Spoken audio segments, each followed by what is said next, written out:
most of them in cities like this. Yo, it's your boy Ryan, Northwest Sports Fanatics, back at you with a new video. Today is Sunday, July 16th, 2023, with your boy Ryan and the Northwest Sports Fanatics. Make sure you guys subscribe to the channel. Smash that like button either now or on your way out. Donate to your boy if you can. Cash App $, ORION-NWSF, or the YouTube Super Chat right here. We got MLB action this afternoon, the Detroit Tigers versus the Seattle Mariners. Game number 3 in the set. First pitch will be in roughly 9 to 10 minutes. Hope everyone is having a fantastic weekend. And then let's get into some of the photos that we have prepped for you today. And hopefully, in this particular matchup, Kerry Carpenter, right fielder there on the left, he doesn't go yard. He went yard once on Friday, twice yesterday, 3 home runs in 2 games. We got to find a way. And we got Bryce Miller back off the 15-day injured list. First start back from the injury. So I'm hoping that he will pitch great. And obviously we lost with Luis Castillo, who is supposed to be our 1, but is probably our 3. And then we lost with Kirby, who's probably our 2 at this point, and we lost bad yesterday, 6-0. We have to find a way to not get swept and get a dub, and you got my boy, Bryce fucking Miller. And normally Julio will go on the thumbs, as priority, unless it's one of the top-end pitchers. And this is probably the best pitcher that we have on the roster between him and Kirby right now. Facts. All right, let's get into the starting lineups. Starting lineups for the Detroit Tigers. Leading off for the Tigers, left fielder Zach McKinstry. Batting second, DHing for Detroit this afternoon, Riley Green. Batting third, first baseman phenom Spencer Torkelson. Batting cleanup and batting fourth, right fielder Kerry Carpenter. Batting fifth, center fielder Matt Vierling. Batting sixth, shortstop Javier Baez. Batting seventh, third baseman Nick Maton. Batting eighth, catcher Jake Rogers. And batting ninth, second baseman Zach Short. And on the mound for the Tigers, Reese Olson. Let's go, baby. We should be able to win today. I hope we don't get swept, but again, we're going to have to kind of wait and see. Shout out to everyone watching on YouTube and Twitter. All right, let's go to the starting lineups for the Mariners. Leading off for Seattle, shortstop J.P. Crawford. Batting second, center fielder Julio Rodriguez. Let's go, J-Rod. Batting third, right fielder Teoscar Hernandez.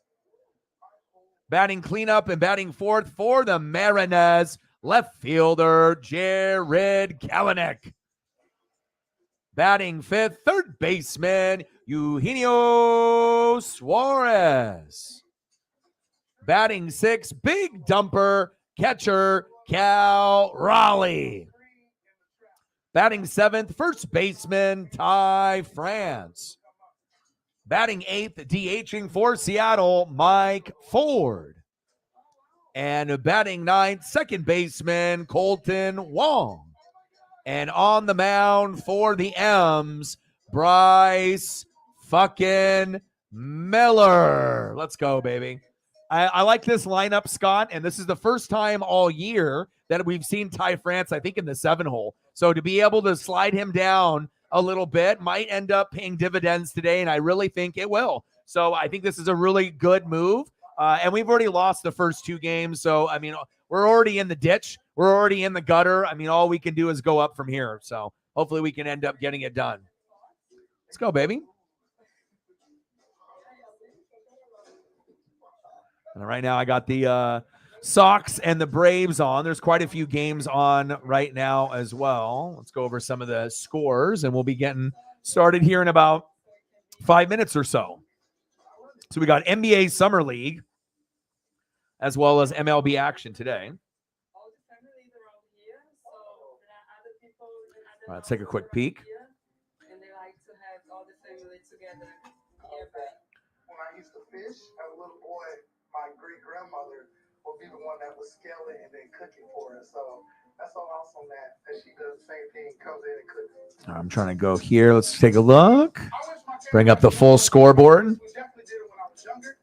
All right, let's go over some of the scores that we got going right now before we get tapped in. I usually I would be watching the New Hampshire NASCAR race, but it got rained out. Unfortunately, that was supposed to be on at 11:30 Pacific time, and it got obviously pushed out until tomorrow in the morning. I believe like at 9 a.m. So I'll try to watch a little bit of that. White Sox 8, Braves 1 in the end of the 8th inning. Then we got Orioles 5, Marlins 0 in the top of the 9th. Padres and Phillies have a rain delay. Then we got Blue Jays 3, Diamondbacks 2 in the bottom of the 8th. The Brewers and Reds are, neck and neck, knotted up at 3. And not only that, they got the same amount of hits as well. They got 7 hits apiece and 3 runs each. So Brewers and Reds could go down to the wire. Royals 6, Rays 0 in the top of the 5th, which is a little surprising. We got Cardinals 4, Nats 3, bottom of the 6th. I bet Sarah's happy about that. Red Sox 9, Cubs 0. A lot of shutouts that we're looking at right now. Then we got Guardians 3, Rangers 2 in a good matchup. And then Yankees, Rockies up 1-0. And then later today, we got the Twins and the Athletics starting about this time. Tigers and Mariners. Obviously, I'm doing that here. And then we got the Dodgers and the Mets at 2:10 Pacific time. And then the last game of the night will be the Astros and the Angels for Sunday Night Baseball at 4 p.m. on ESPN, which I think that they actually should be pushing out those Sunday night baseball games 5, 6, 7 p.m. Not 4. 4 is too early, but it is what it is. All good. Eating lunch. Good to hear. Yeah, I ended up getting I haven't really been able to kind of treat myself with a lot, and ended up getting some Brussels sprout. It's like this mac and cheese, beer battered mac and cheese with chicken, but then it had Brussels in there. And as you're younger, you're not usually into like celery and Brussels sprouts and some of the other vegetables and whatnot. But I think as you get older, your palate kind of changes, and if you make certain things the right way, it can make a huge fucking difference. And I didn't even finish it. It was delicious. So it was really good to be able to get something new and try something out and have something other than just the basics. So but definitely should be a challenging game today. I don't think we'll play like we did in the first 2 games. At least I hope we don't. And we don't want to get shut out or swept for that matter. So we'll see how it all works out. But again, there's not really a whole lot going on. And, with sports on a Sunday, unless they have a NASCAR race on, I mean, baseball is going to end at that last game at 4. But I don't know. I don't know what the execs, have set in their minds. But I think if they actually made the game later, they would get better ratings on it. Plus, it would give us something to do 5, 6, 7 p.m. on a Sunday instead of having to do a game at 4. But it also depends on, who's playing and whatnot as well. Man, this is a lot. I've never been this close to a buffalo in my life. And she's like looking at me right now. So I'm wondering if she's like, all right, bro, you done? Yeah, I think I am. That was cool. Let's go, baby.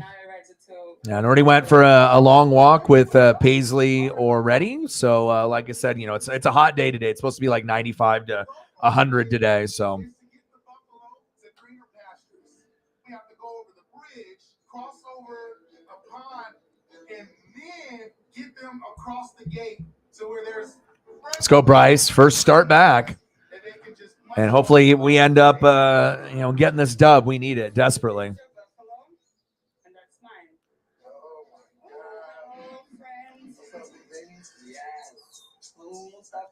We're going to go to a place that is good for them.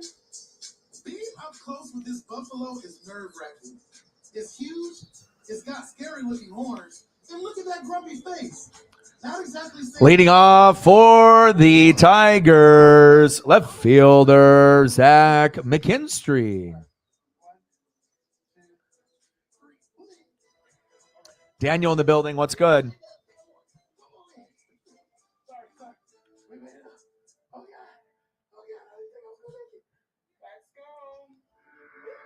Now we got the Sox and the Braves 8-1 in the top of the ninth.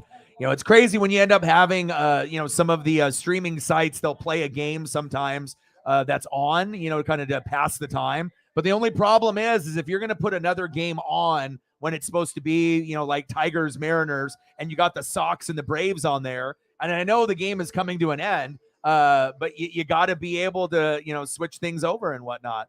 Fouled off, four-seam fastball. Awesome, man. How are you doing? I hope that you're doing well.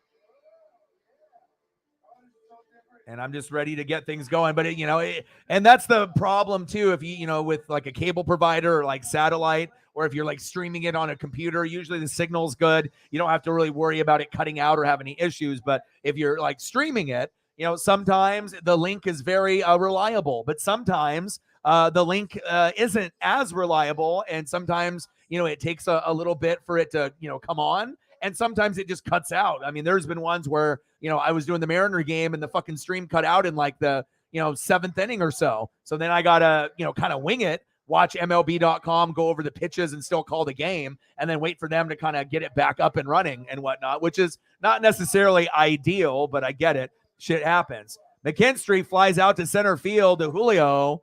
One away. Let's go, baby. My boy J-Rod with that defense, baby.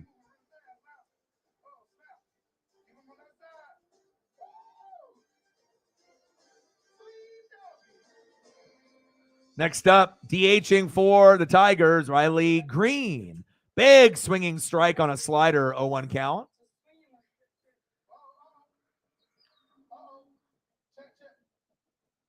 You would think a cool dip would chill these Buffalo out, but they seem to be getting even more agitated. Oh my God, they're all looking to me, I'm afraid. They're like looking and staring at me now.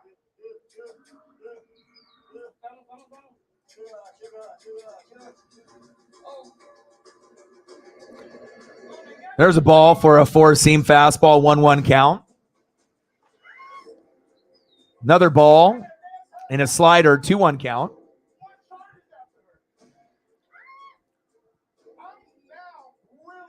Fouled off on a four-seam fastball, 2-2 count. Top of the first with one away. McKinstry with a fly out to Julio. Oh, yeah, delayed. What is it, rain delay? Oh, what happened to him? What's the injury?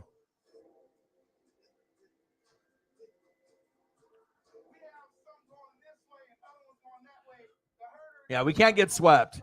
It's really embarrassing, but the thing is that we're not a playoff team this year. If we were like, the Blue Jays or the Astros or the Rangers or the Rays, maybe it would be a little bit more embarrassing, but it's not like we're a good team this year. We're a 500 team, a couple games above, a couple games below, but we're really not a good team. We're not a playoff team. We don't have, when you're batting like 220 to 230 as a team for the year and it hasn't improved, pitching staff is top 10 in the league, but their wins and strikeouts don't reflect, the overall record of our pitchers does not reflect how good they are. They're underwhelming and underperforming, but I hope we don't get swept. So Riley Green singles on a line drive to center field to Julio. Riley Green on first. Damn it. Got a called strike on a slider on Torkelson. Swinging strike. 0-2 count. Here we go. Get Torkelson out. Come on, baby.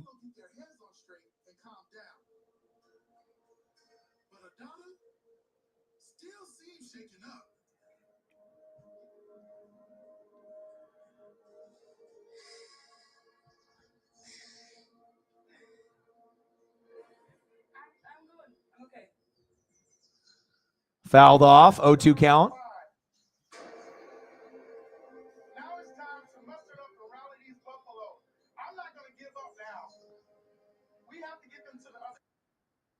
All right, here we go.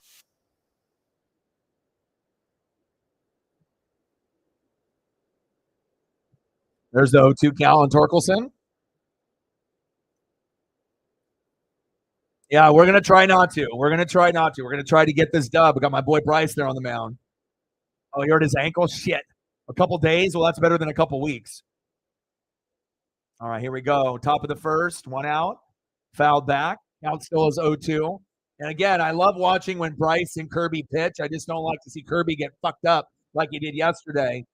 But Luis Castillo, might have been our one, and he is our rock. But I definitely like Bryce Miller and Kirby a little bit more.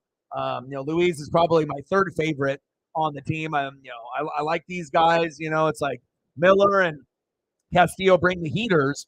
But when you bring the heat, if you get hit, it might go yard. And Kirby's more of like a finesse pitcher that can throw 98 to 100 occasionally, but he just wasn't in his spots. And you got to give the Tigers credit; they just went off on us in the last 2 games. But if you get 3 hits for like a whole game, that's ridiculous. Mariners fans typically don't boo, but they booed more in the last couple of weeks. A couple games, I would say before we got hot, they started to boo when we got beat really bad. Throw to second. Got him at second base. There we go. All right, let's go to the bottom of the first, baby. Yes. Nice throw.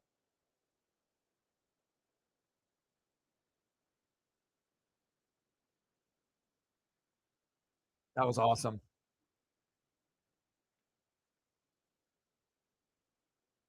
Hell yeah, throwing out at second base. I love that. Riley Green caught stealing at second base. Catcher Cal Raleigh says, not today, motherfucker. Let's go. Bottom of the first inning. Leading off for my Mariners, shortstop J.P. Crawford. Batting second, center fielder Julio Rodriguez. Batting third, right fielder Teoscar Hernandez. Let's go, baby. Got to win this game. Embarrassing these last 2 games. And you got to think, fuck, if you can't win with Castillo and Kirby, who the hell are you going to be able to win with? And luckily, we got Bryce coming back off the injury list, so we'll see how it goes. And shout out to Lauren and Sarah and a few others trying to help me out on the Twitter. Not a whole lot sports news going on today. I mean, if you do follow the NFL on a religious basis like me and a lot of us that are in the room, not a whole lot. The biggest thing today was Hopkins is expected to get that deal 100% completed with the Titans. The Titans have one of the worst wide receiving cores in football, hands down. And he obviously took the money rather than trying to take less money and go to a good team that has a chance to win a Super Bowl. But when you're at the end of your career, those extra few millions could definitely go a little bit maybe further, because obviously that's the only way that I can explain it. If you're going to take 5 to 10 million and try to go like, let's say on the Chiefs, I get it. But again, sometimes these guys want to get their bag, at the very, very end. And it looks like it's going to be 2 years, 26 million, a deal worth up to 32 million with incentives. He gets a base of 12 million in year 1 with a chance to get 15 million. DeAndre Hopkins is not worth that much. You know what I mean? So, DeAndre Hopkins, I think, is worth more in the 4 to 10 maybe range, somewhere in there, but probably closer to the 4, 5, 6, 7, 8 range, But again, if they want to overpay just to be able to get a guy there that can catch the football, then that's fine. He gets his bag, and then they get someone that they can actually know that can catch. So, JP, there we go. There we go, JP. Nice little bloop single. Go for 2, motherfucker. Yeah. Slide. Standing double for JP Crawford. There we go. That's that electricity that I'm fucking looking for today. Getting a hit early. First guy up for us. Let's fucking go. I mean, that's a lot better than fucking getting 3 hits all game and having the Mariners fans boo, or losing game 1 5-4. But in reality, we never were even close in that game, and it felt like it was 8-4. It's like sometimes you get like a late home run in the bottom of the 9th, but it doesn't really mean anything. Like it does and it doesn't. But that felt good. That felt good. Nice job, JP. High five, motherfucker. Let's go. That's my dog. Next up, Julio Rodriguez. Colin, come on, baby. We need you today. I mean, I don't necessarily need a home run, but a home run would be beautiful. Let's get 14 homers. You're at 250 average, 13 homers, 49 ribbies. His average should be 300 with about 20 homers and probably about 60, 65 ribbies. But he's not there yet. But you will see that Julio progress. That's big facts. We're not. It's not happening. Sal, we're in the building. What's good? We play down to the competition. It's a Mariners thing. It's a Blazers thing. It happens all the time, but it's a Seahawks thing too. Julio to first. There we go. Here we go. But it's so true. It happens for a lot of teams, but specifically in the Pacific Northwest, Seahawks, Blazers, Mariners will play the top dog. Like, let's say Blazers, Warriors, and it's Dame versus Steph. Yeah, we might lose, but, maybe Dame puts up 50. You know what I mean? Like, we're going to bring our A game. And then all of a sudden, the Mariners, like I said, we can play the Astros and win, 2 out of 3, 3 out of 4. Yeah, or play like the Rays or the Rangers and do really good, right? And then we play a team like this, some dog shit Tigers, right? Many games below 500, like 10, and we're almost getting swept. So, I mean, it is a real Mariners thing. That's very true, man. Padres in the same boat. Mets, same boat. Like Mets, Padres, Mariners, and Cardinals might be like the most disappointing based on what we did last year. But the thing is I think that the Mariners and the Padres, I think, might be able to recover. But the Mets and the Cardinals, I don't think will. Double play? Motherfucker. God damn it, double play. But at least we advance the runner to third. Come on, JP. Come on, Julio. Come on, Teoscar. Hernandez. Horrible hit right there in the infield for the double play. And we got Jarred Kelenic batting cleanup, which I like. And we moved Ty France all the way to the 7-hole for the first time this season. And I know that he's better than that. He was an all-star last year, but maybe it'll help us. Kelenic, back on! Jarred Kelenic. Oh, I thought it was gone. Oh, so close. Ground rule double. 1-0 Mariners. Oh, my God, that was a close to a homer. I thought it was. My guy. And that's why you move guys around in the lineup. Look at Jarred Kelenic. Right down the middle. Bang, baby. Opposite field. Oh, my God. How did it not go over? And that guy, when he jumped up for it, he wasn't even close. He was like 5 feet to the right. That's what made it. I thought it was going to be a homer, but we'll take it. 1-0 Mariners. Yes. Let's go. Much better. I'm telling you, we're winning today. We play harder for guys like typically, George Kirby, Bryce Miller, Luis Castillo. So let's go. Come on, Gino. Wow, 1-0 Mariners. And hopefully ESPN will get their shit together. I mean, 2-0 would have been fantastic. Let's not get it twisted, right? 2-0 would have been great. Like, you feel really confident. And if you get up 2-0 early, like the Tigers did to us in game 1, sometimes it feels like 4-0. That intimidation factor where, like, you're not really that good of a hitting team, but they've been doing really good against us and against our best pitchers, which is really alarming. It's like you don't expect Castillo and Kirby to lose, maybe one of them, but hell no. But we should get 2 wins out of those guys. But it just, we can't manufacture enough runs and hits, and just, it felt like we were getting back to the beginning of the regular season where we were ass. As we got to the last 10 games at the break, we were good. We were one of the top 5 hottest teams going into the All-Star break. But then getting out of the break, our momentum disappeared, and then we were going back to being the old Mariners from the beginning of the year where we can't fucking hit, we can't fucking pitch, we can't get any hits, we can't get any runs. Can we fucking defend? I don't know, but this seems different. And again, we're going to get more effort when a guy like Miller and Kirby's on the mound and Castillo. And I even think Wu is gaining a lot of respect from the guys there, but those are the 3 that they're going to play the hardest for. But I think really with Miller and Kirby, it's something different, homegrown guys. Nothing against Castillo coming over from the Reds, but it's not like we drafted him. Now, if we drafted Castillo, I would feel differently about him. You know what I mean? But it seems like to me it's more of like a rental. It's at the end of the career type thing, rental. And, and I'm happy to have him. But I'm always going to like guys that we draft, George Kirby, or guys that come up within our farm system a little more. I think you guys can understand that. It's like when you get a free agent that comes to your team on the NFL side, do you love that guy? Or do you like the guy that you draft in the first round if he pans out? Same thing. All right, come on, Gino. Yeah, baby. Let's go. Hit him with the Birdman. Let's go, baby. Make it fly away. Bottom of the first. Gino popped up to center field. And Vierling's got it. Well, we leave a guy stranded, but it's not due to, and obviously putting Kellenick at the cleanup spot and reorganizing this lineup. I love it. You put Ty France from the 3 hole down to the 7 hole. So that way the 7, 8, 9 isn't, maybe as bad. And then you end up having France, Ford, Wong. I like that. JP, Julio, Teoscar, Kellenick, Suarez, Raleigh. You have to find that balance. And sometimes, it just doesn't fucking work, having guys in the same spot every game. I mean, I even would consider, throwing Julio at the leadoff spot at some point before we get to the end of the season, just to get back to Julio leading off. He doesn't have to be aggressive and swing at the first 2 pitches like he always does. But I'm thinking at some point, it doesn't have to necessarily be JP. We can throw Julio in there. You can always move JP at the 8 or the 9 hole, or even put him at the 2 hole. But just flipping it up a little bit, will definitely help, the team gain chemistry with different lineups. But I really like this lineup, and we're not getting fucking swept. Not with my boy Bryce there, dude. Let's go. Let's go.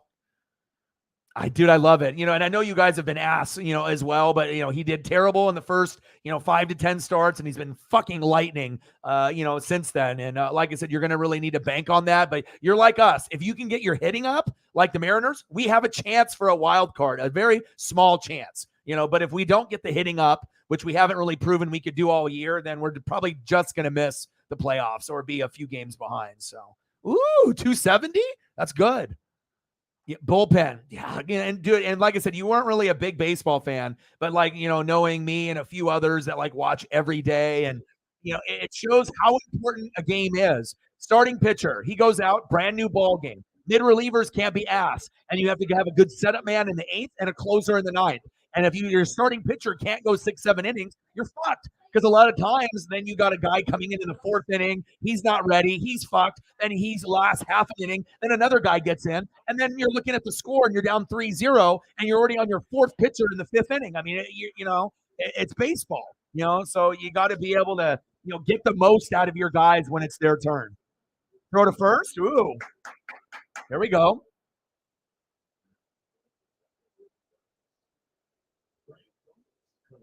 Yeah, France almost collided there. But this is my favorite pitcher on the team, hands down. I love the mullet. I love the swagger. I love the confidence. I think George is my second, but Bryce is my favorite on the squad, and it has been since he came up. Something special about him. He's not like everyone else. And I know Kirby was an all-star, and I think Miller's better. So what does that tell you? I think Miller has a good chance to be an all-star in the future. I would not say that unless I really believed it. He's got the it factor, confidence. They play hard for him. He's got special stuff, and again, Kirby is a good 1-2 punch because they're not the same pitcher. One's a flamethrower, and obviously Miller, and Kirby is more finesse, but has a little bit of heat with his pitches. He can get to 98 to 100, but he doesn't have to. It's more about location. Like when they say you open up a business, it's about the location. And that's what it is about George Kirby. But he didn't have the location fucking yesterday, and he didn't have the heat. And when he did bring the heat, they fucking went yard. So we got to make sure that we, we don't give up any more homers to Kerry Carpenter, because the guy fucking had 3 in 2 games. So that's enough, dude. No more. Bierling in the box.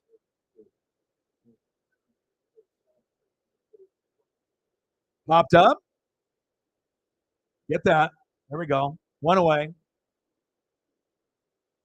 Next up for the Tigers, shortstop Javier Baez. Let's go, baby.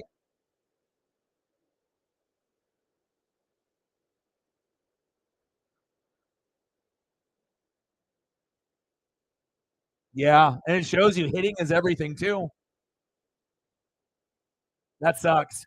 That sucks, man. You need everyone to step up, and it shows you when you have guys like Crone Zone and Kim and some of those guys. I know Kim has been pretty good, but you need everyone, even the lower name guys or the mid-level guys, the guys that don't get any love or pub, from anyone on the internet or on social media or ESPN. Sometimes those are the guys that are like the glue to the team. It's like, yeah, you got Soto and Machado and Tatis, but sometimes a guy like Kim can really hold things together for the team, and I like that.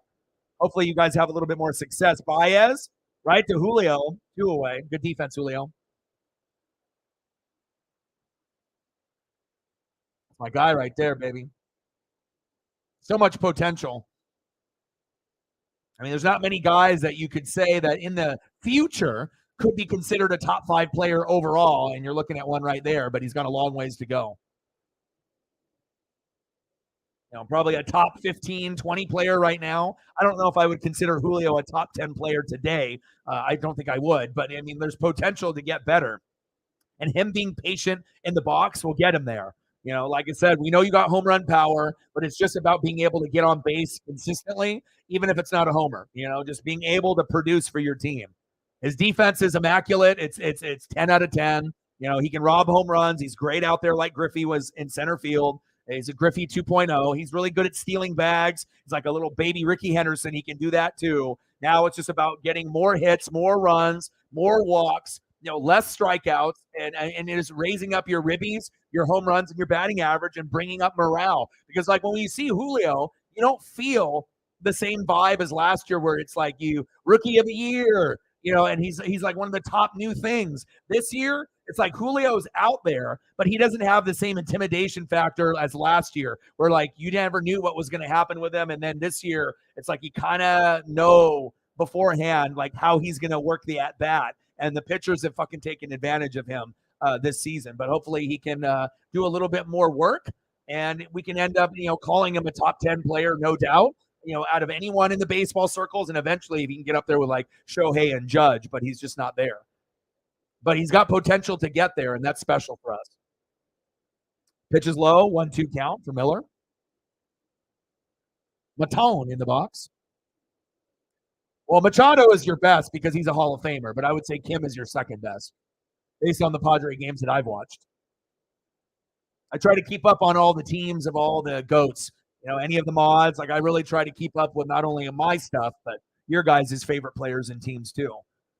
Top of the second, Mariners 1, Tigers 0. Nice to see that we got some fucking production early. Right there to Ty France. There we go. Fantastic. Much better today. Much better from my boy, Bryce Miller. It's Miller time, baby. Let's go.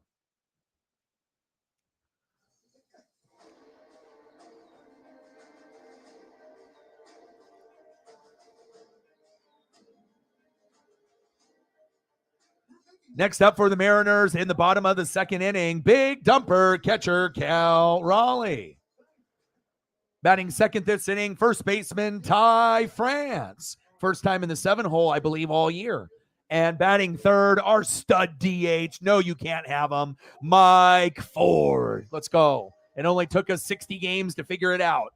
But once you figure out who your DH is, then you never have to really worry about it ever again, which is nice.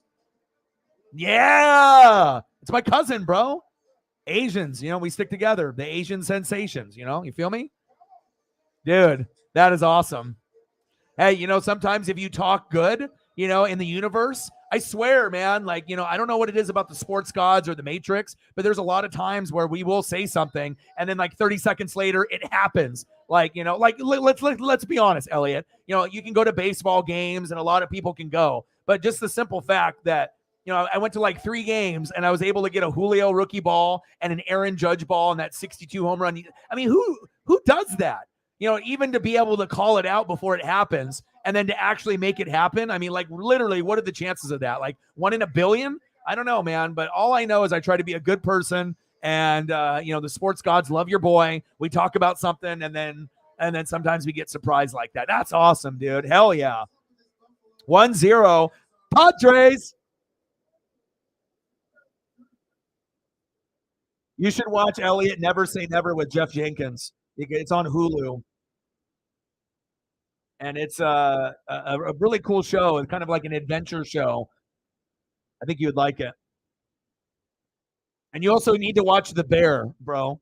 Because if you like Lip from Shameless, The Bear is emotional. It's labeled as a comedy if you haven't watched it, but it's not a comedy. It's fucking drama. There's like a bunch of swearing and emotions, and it shows like what it takes to be able to work in a restaurant in Chicago, like kind of a portrayal. But Lip is so good in it, bro. If you love Shameless, like I know how much you love it, like I do. Like that show, they had the first season, and then season 2 just dropped, so you can watch both. It'll, oh my God, watch it.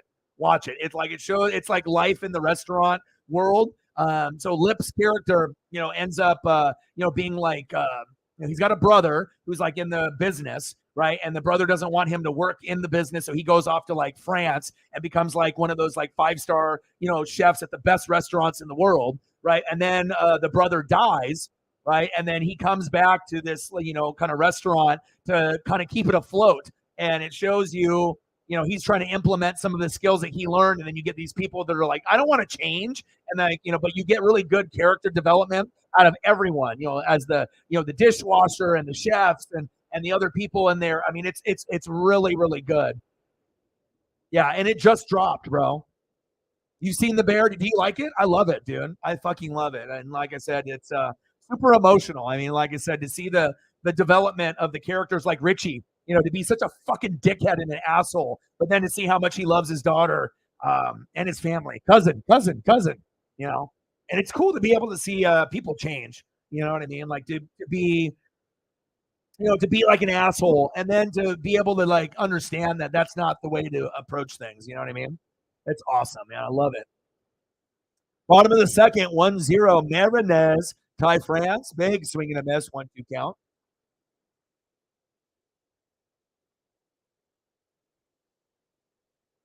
Yeah, but I just loved being able to see that raw emotion. Yeah, rewatch season 1 and then watch season 2, just binge it. And a big swing and a miss. France is out. Damn it. 2 away.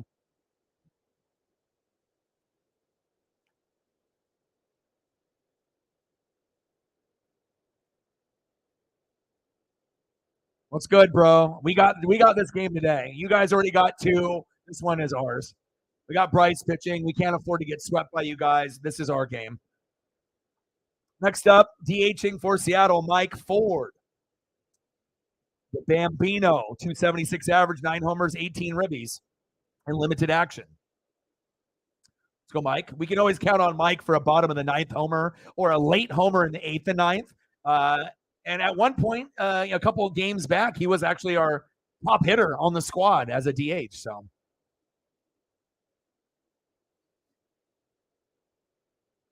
Schwarbs, yeah, and that's why normally he's just a hitter.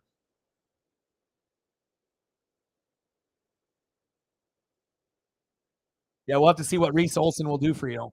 But again, we didn't have a whole lot of expectations yesterday with your pitcher, and he did great compared to Kirby.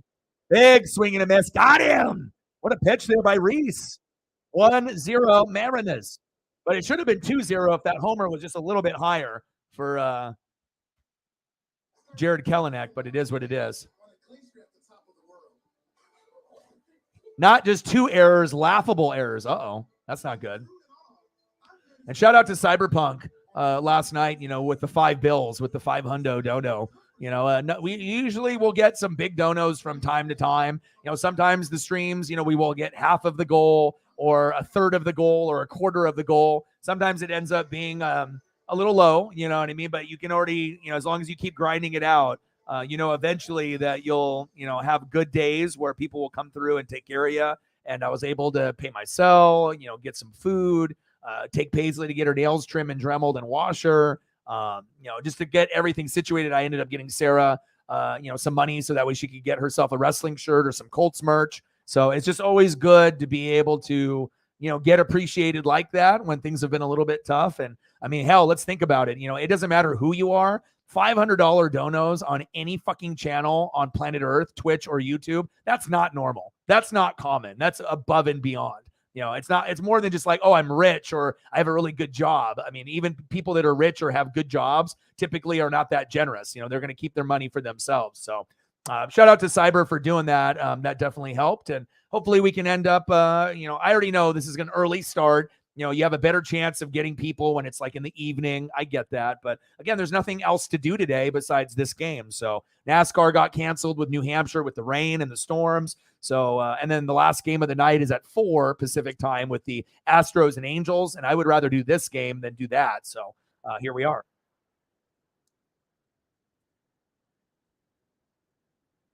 Oh, yeah, absolutely. Absolutely. How did they boo him, cheer him? What did they do when he made the errors?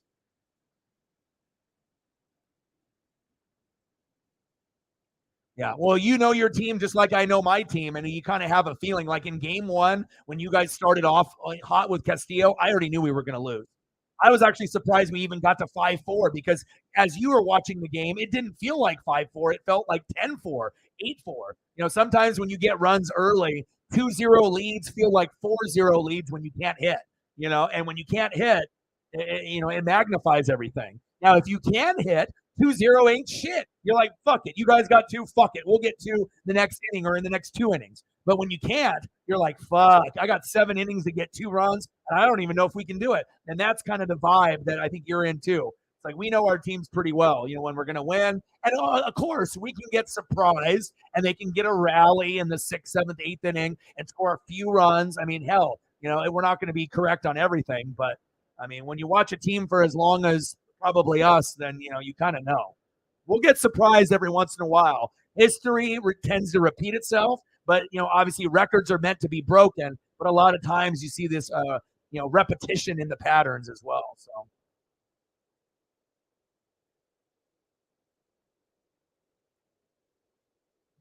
Poor guy. Yeah, I know. I know they are.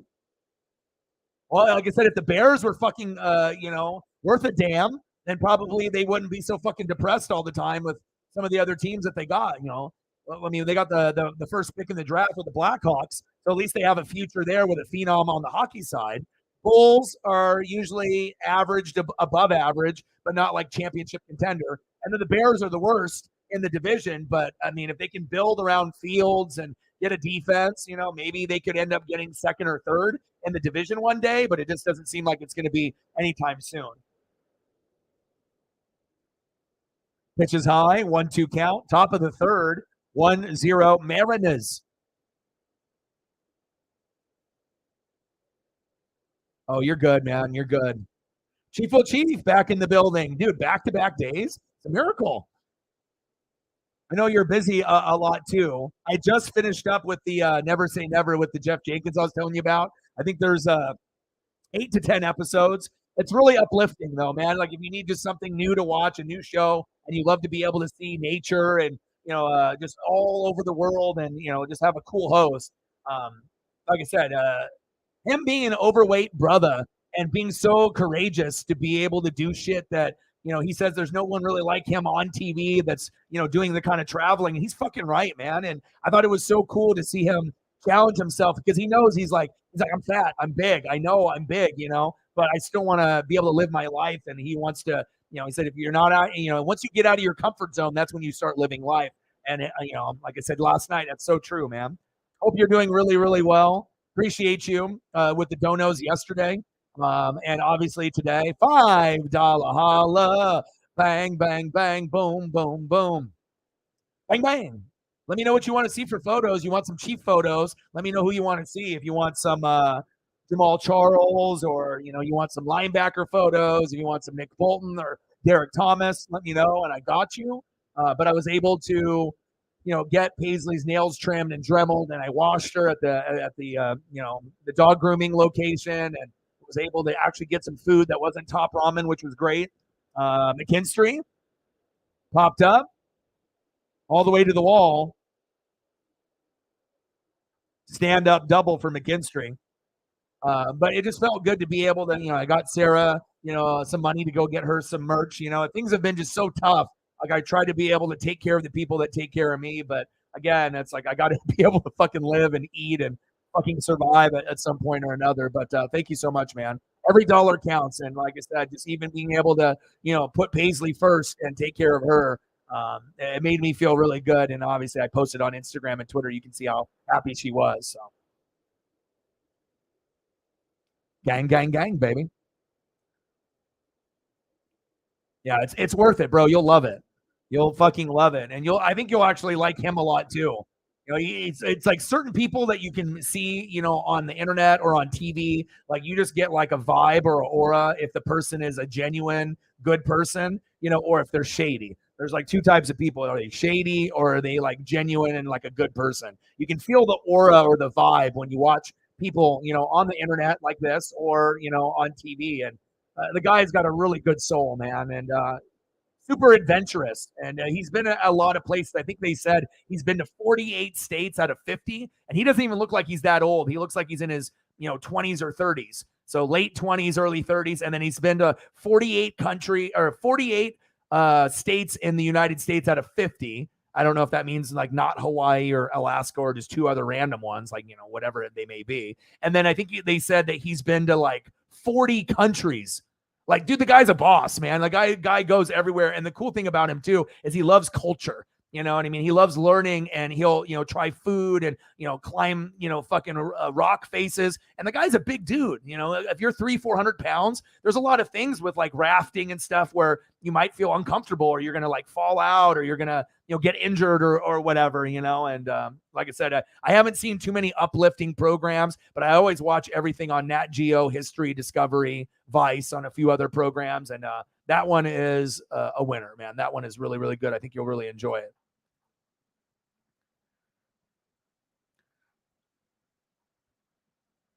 Yeah, but even with that being said, the Packers have more talent than the Bears. So even if Jordan Love played half-assed, they're still going to beat the Bears.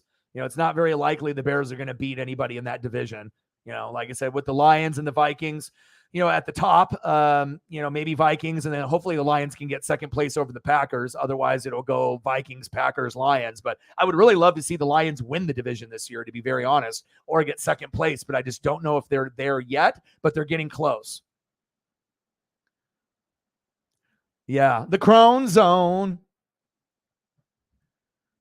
Yeah, Vikings defense is non-existent, and that's why I think that the Lions have a shot. The Vikings will always be able to score points, but again, no Dalvin Cook. So they can go with Madison, and they can go with another group of running back core guys. But Jefferson will go off. Jay Jetta is amazing, but if you don't have a defense, at some point you can still win 10 to 13 games with no D. But when you get to the playoffs, that's when you're going to get embarrassed, and that's what happened last year. Like, you can end up winning 10 to 13 games and kind of skate by, depending on who you're playing that year, what divisions in the opposite conference, and you can rack up a few extra cheap wins. But when it comes to when it counts, you know what I mean? Like, if you can't defend, you will get fucking embarrassed in the playoffs. And that's why I think the Lions, even though their defense isn't immaculate either, I think that there is a chance where we could see the Lions possibly get first, second. Yeah, they could end up finishing in third, but I'm really hoping that they do better than that. That's the number one team that I root for every year. You normally was like the Jags, the Jets, and the Lions, but now the Jets have Aaron, so I don't need that. Jags already are now turned it around from being the worst team in football for 2 years, and now they're the AFC South contenders for years to come. That should be the winner. Texans still have a ways to go, and the Colts and the Titans are way far back. I mean, they got a lot of Colts are probably second. You know what I mean? But I'm not really a big believer in Richardson, so I think that if they don't have good wide receivers and tight ends and the O-line doesn't do their job, it could be a long year. And they may, but it might be a blessing. Like I was telling Sarah, like even if Richardson doesn't do that good, if you guys end up getting a top 5 or top 10 pick and you're not a good team this year, then you can draft the best wide receiver in college football, add him to the roster, and get a Marvin Harrison or a Reggie Wayne, and then that could take that franchise another level because you already got Jonathan Taylor and a few other pieces. So Trevor is better than Jalen because he's trying to get clicks, saying something that he knows that he doesn't believe. Someone that is a good quarterback, but obviously that's just fugazi fake takes to get a reaction.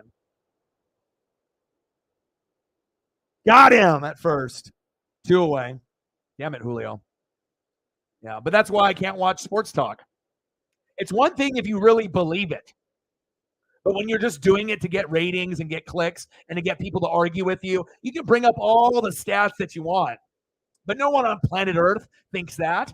You know what I mean? Like if you want to say Lawrence and Herbert, it's not true. But you would get some people that would be like, well, maybe Lawrence is closer to Herbert than we think. But to compare Lawrence and Hurts is a top 5 quarterback now. He's the best one in the NFC. So it's like you got Mahomes, you got Burrow, you got Allen, you got Herbert, and you got Hurts.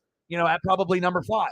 So, again, that there's a reason why, there's people that are smart, that can come up with honest, real takes. And I feel that's where sports needs to go. But people are so fucking toxic that they want to argue and they want to be able to complain. You know what I mean? And it's just that, yell and scream. It's like, that's what I think society has brought out. So when you get the Stephen A's and the Skip Baylesses, that might have worked back then, but it's not working anymore. Especially when you're loud and your takes are awful. You know what I mean? You're not even being loud and actually being truthful. It's all lies and bullshit. So, Teoscar, throw to first. Got him. Damn it. We left us stranded, but at least we're still up 1-0, end of the third inning. Yeah, but this is exactly why I can't watch, Good Morning Football or, even Pat McAfee show. That might be the only really watchable one, and I don't even watch that on a regular basis anymore. And once it goes to ESPN, he won't swear, so it's not authentic anymore. You have to be your true self to be able to be real. And once you stop, being yourself, you're not real. It's not as genuine. Now, it'll be the most real, genuine show out there because of Pat and who he is. And, he's a great person, but I get it. I understand why he caved for all those millions of dollars with the deal to take care of him, his kid, his wife, and the rest of the boys on the crew, because you're not going to necessarily get those offers if you're just doing your own YouTube channel. But if Pat would have been, stayed Pat, and not folded and caved, they would have come to him and paid him money to be on his show instead of his show being on ESPN. I really, truly believe that. Anyone that watches his show, we already know how great it is. So, if he would have just waited, that deal would have ended up coming, and then you would have never had to change. You could still be you, and swear. And like I said, I know sometimes people think, well, swearing isn't going to change the show. Well, let's watch it on ESPN and see how much different the show is.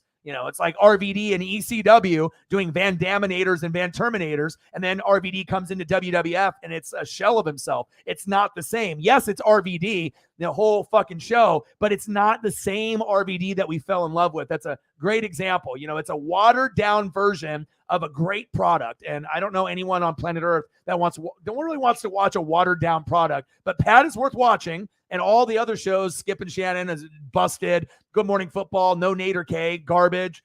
All the shows are just not as good as they used to be. That's facts. Yeah, that's true. That's true. But they're starting to build in the right way, and they believe in their coach. And I actually really like what they're doing. You know what I mean? There is some excitement there. You don't have Aaron Rodgers there anymore. The Bears are still terrible. The Vikings got Kevin O'Connell, and you knew that they were going to take a step, with Jay Jetta and Cousins. But it's not like so intimidating that you can't get second and get to 10 wins. Like, I think that, the goal for them should be 10 wins or more. And, once they have their sights set on that, then eventually they'll get second place and maybe even first place one year. I don't think that's crazy to think. So. Oh, he's awesome. 170. Bro, trust me, I know what that's about.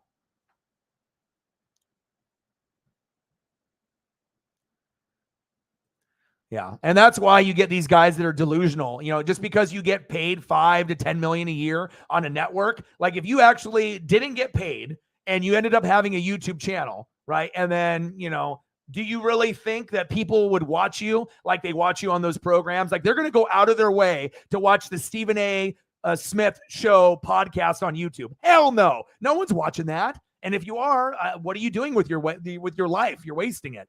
Or Skip Bayless, like these guys, it's like, that's why when you have content creators, on YouTube that are really good at what they do, I really feel if you put people, that are the GOATs, and you put them on like a network, you'd get more interaction, and you'd actually get, better views because it's a better product. That's just fucking facts, man.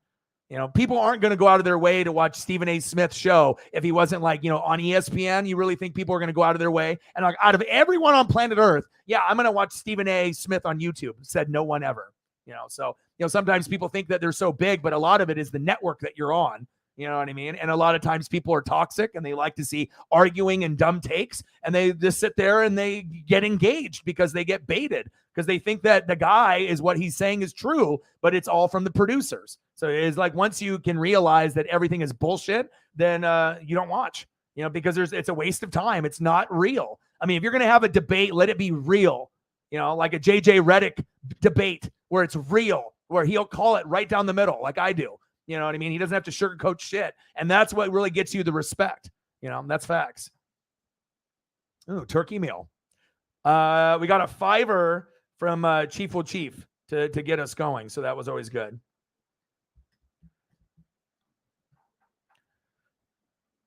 Absolutely. And I follow you guys very, very closely. Like I said, I feel like out of all the people that are on YouTube and Twitch, I think I follow the NFL as a whole for all 32 teams deeper than anybody else. I mean, I don't think anyone's going to put in that time and energy to be able to go to all the teams' websites, on a regular basis, to be able to, know all the names of the players, the backups, the coaches, the OCs, the DCs, the owners, the GMs. Like, you really have to engulf yourself in each franchise. And yeah, I really do like what you guys are doing. And like I said, I think that the playoffs, it could happen this year. The NFC is trash. There is going to be wiggle room. You know what I mean? You got Niners, Seahawks, right? So you got 2 there.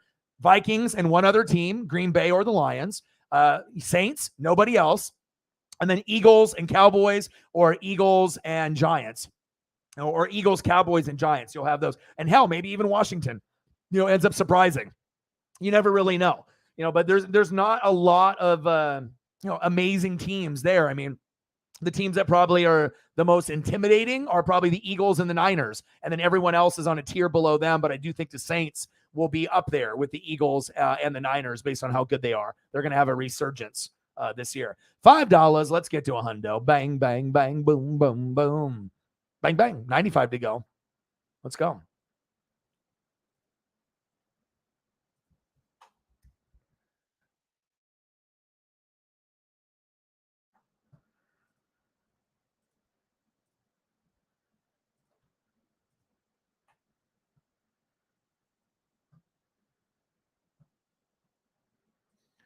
All right, baby. Top of the 4th, 1-0 Seattle. Matt Vierling walks. Spencer Torkelson to second. God damn it. This is not good. What the hell is going on here? Runners at first and second. No bueno.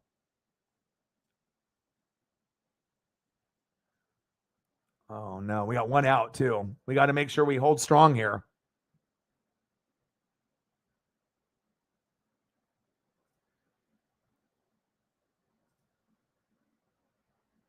Oh, we got a mound visit.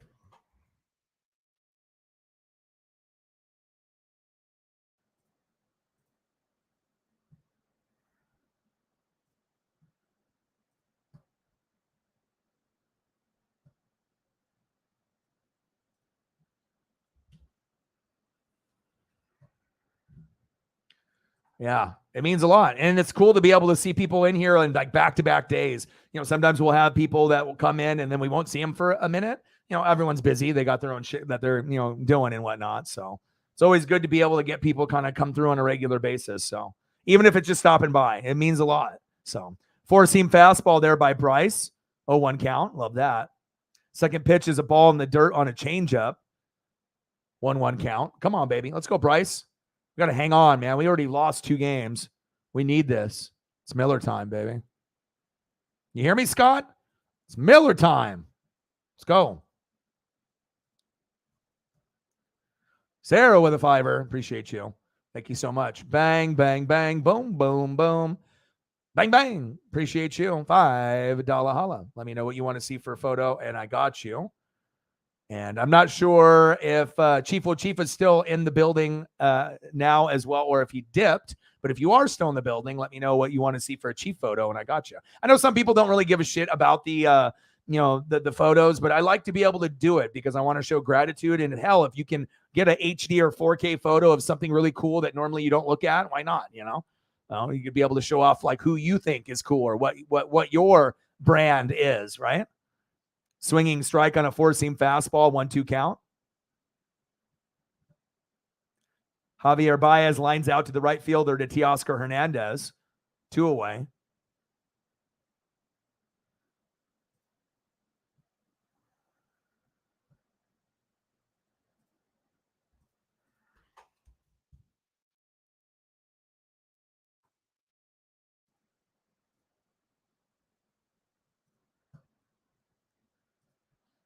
Golding. Okay, I got you.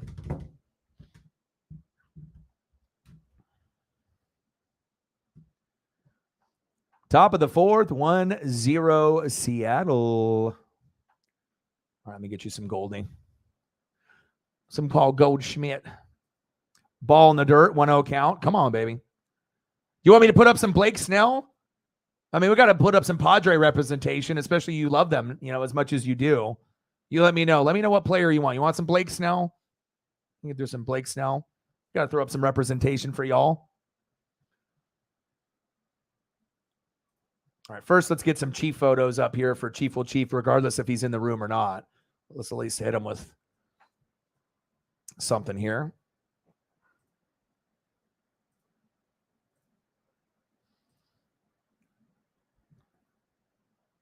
Appreciate you, Chief with Chief. My boy. Mahomes, baby. The best in the world.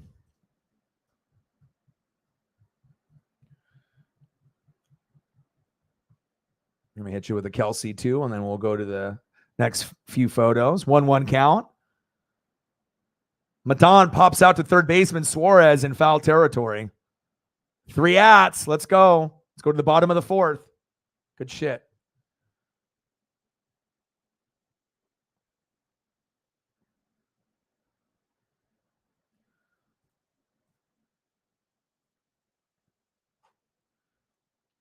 All right. Appreciate you and your support, brother. Chiefs.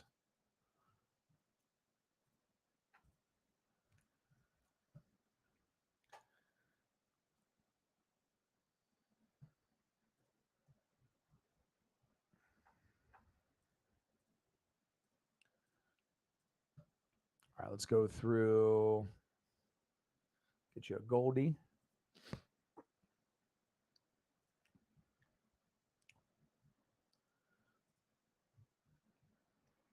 The Goldschmidt.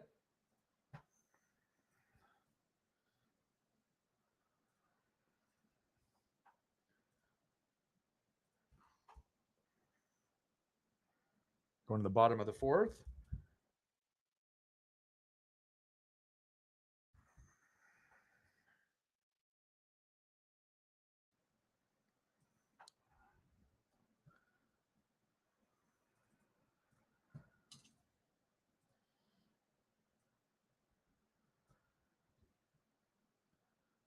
All right, I got one more for you.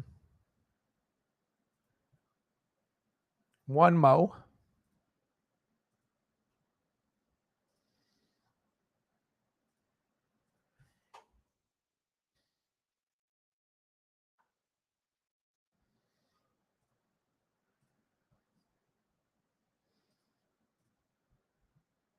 Appreciate. Oh, that one. Hold on, I got to get a better version.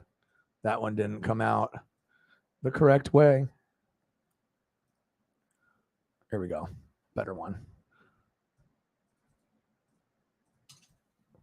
Can't have no blurry photos on here.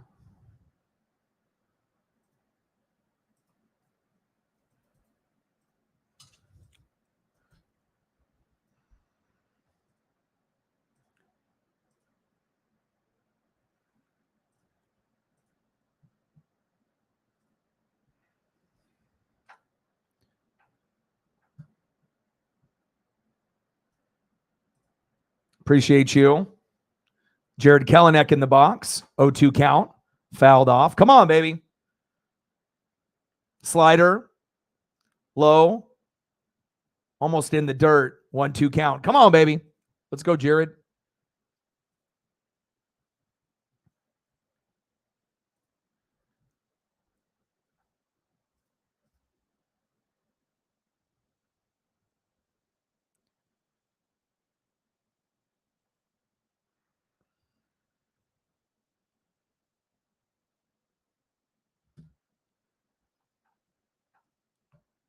Takes a change up for a ball. 2-2 count. Come on, baby.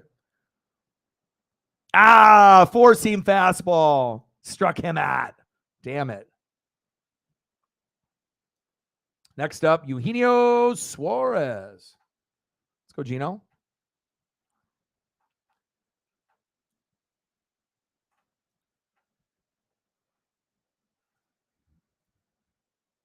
$10. Let's get to a hundo. Let's do it.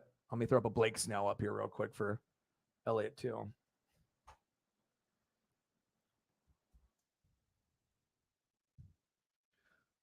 Takes a strike swinging on a slider. 0-1 count. Slider for a ball. Low and away. 1-1 count.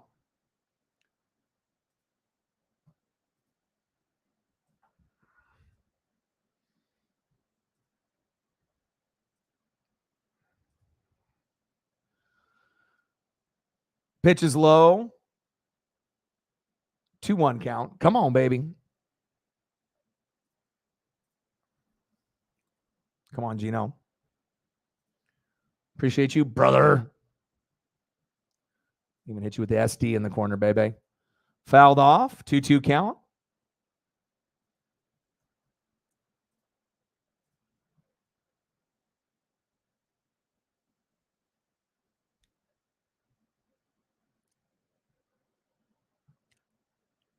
No, same things happening to me too.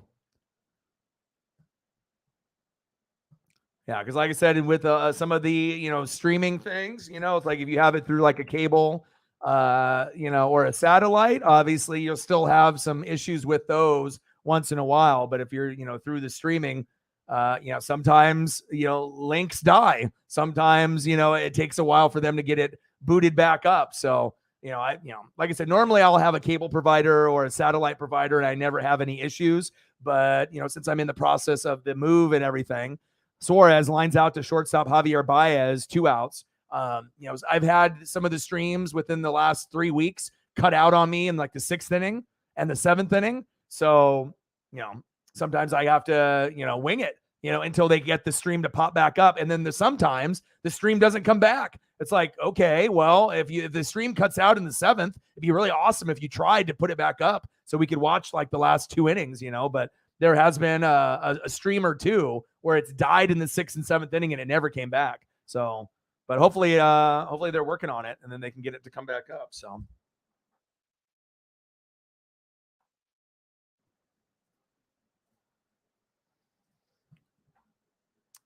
Fouled off with the slider, 0-1 count. Come on, big dumper. Let's go. 4-seam fastball.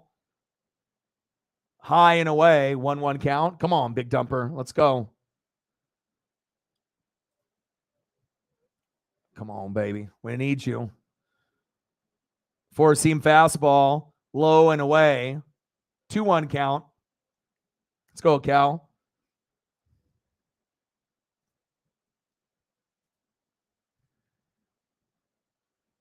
Slider low and away as well. 3-1 count. Come on, baby. Let's go, Cal. Take the fucking walk if we need to. Yeah, I know. It's ESP, bro. I got you. I got the ESP. In play.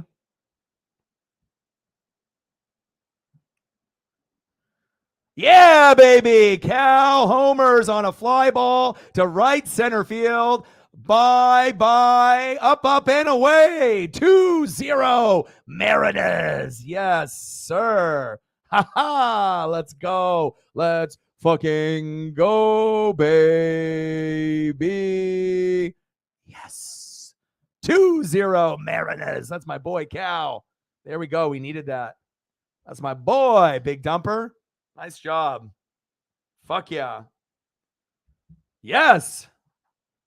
In play, Ty swinging at the first pitch. Flies out to right fielder Kerry Carpenter. 3 outs, but at least we're up 2-0. So we'll take the solo dingas. We'll take whatever we can get at any point of the game that we can get. So Kelenic doubled to center, almost homered. Crawford scored in the bottom of the first, 1-0. And then big dumper Cal Raleigh homered to right center, 2-0 Mariners. Let's go. Your boy, it's the ESP, dude. All right, I got to find, what was I watching? I have this in the background. But it is kind of ridiculous to think, with some of the streaming stuff. Oh, there it is back finally. There it is. I was going to say it took them an inning to be able to get it going again. But it is what it is. All right. I was going to say, I was like, fucking show me the Cal at least. But they're having issues now with the audio, but the video is up now. Hopefully they'll get that adjusted properly. Because I got audio full blast and there's no audio. But I guess if you have a choice between audio or no audio, give them the fucking Trident. There we go. All right. So I don't know if Michael Stewart is still in the building, but if you try now, you should be good. And then that was just caught right there. And now we're going to the top of the 5th inning, but there's no audio. But again, I guess it just depends on, I'd rather have video than if the audio is missing for a little bit, fuck it. I mean, at least show me what's going on and I can call it. So there we go. I'm going to keep refreshing and opening up, and then hopefully they'll improve the link so that way that I can actually hear the announcers talk, which I really do enjoy. All right, commercial break. Braves lost 2 in a row.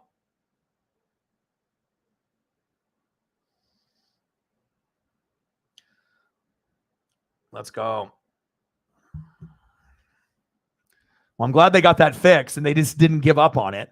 It's like, come on, man. Like the game, especially when the game is still going on. If it's like the, 3rd or 4th inning and then something happens with their stream and then they just decide to say, fuck it. Like, dude, that's way too early. I mean, hell, I was even pissed when the shit, cut out on the 6th or 7th inning. And I messaged Sarah. I was like, well, I can't see it, but I can still call it, and whatnot, and hope that it comes back on. And luckily that's only happened like once or twice, a few weeks back. But I mean, no one would know the difference unless I said so. But I'm glad that they're at least trying to work on it.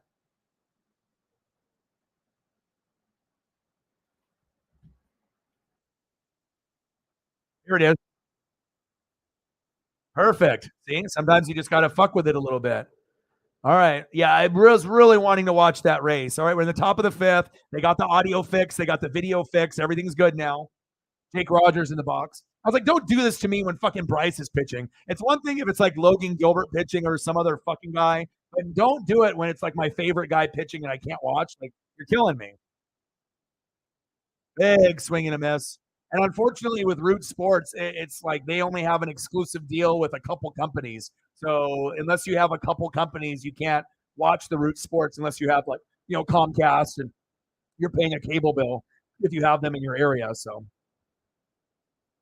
yeah, I agree. Nice. I had that beer battered mac and cheese with chicken with Brussels in there, the Brussels sprout. And like I said, I feel like with Brussels sprouts and asparagus and certain things, like I might have not liked it as a kid, but as you get older, your palate changes. And if you mix it and make it the right way with other things, oh my God, it's just ridiculous. And I don't really eat that very often. So when I do have like an asparagus or mashed potatoes with a steak, I get excited, or if I get some asparagus and someone cooks it bomb, like I'm going to eat that. Like I don't have to eat pizza and burgers every day,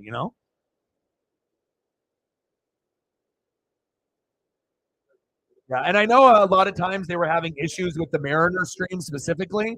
So the last 2 streams, they actually used the Tiger stream, the Valley Sports Detroit stream for your guys' announcers. But of course, I would rather listen to my announcers than your announcers. And we obviously know, the ESPN announcers typically and Apple TV and all these other ones that they do are, usually your teen guys or girls are typically the best. Unless you just have a horrible broadcasting crew, which I don't think there's too many of those out in baseball. But top of the 5th, 5. Ooh, baby. Come on, Zach Short in the box. Top of the 5th, 2-0 Mariners.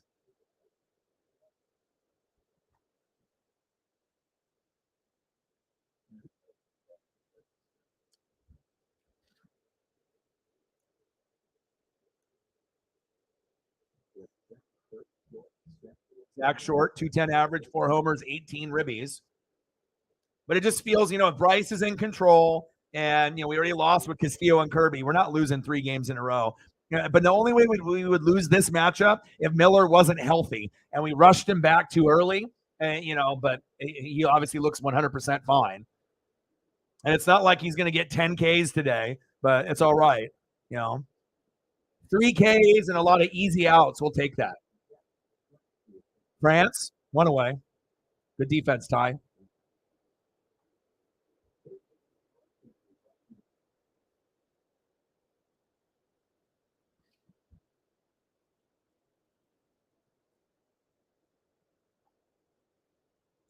Spire warming up. I don't know how I feel about that. As soon as Miller goes out, that's when the Tigers are going to catch up. So we need to be able to have him in there as long as fucking possible.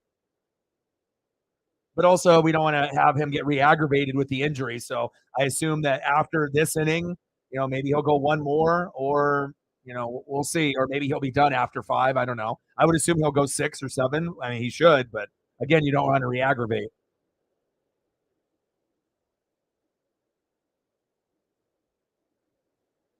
Yeah, I guess it just depends if you like your broadcasting crew.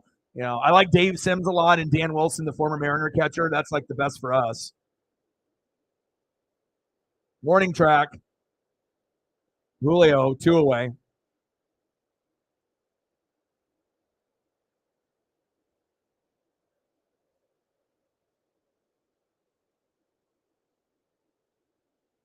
Next up for the Tigers, DHing for Detroit, Riley Green.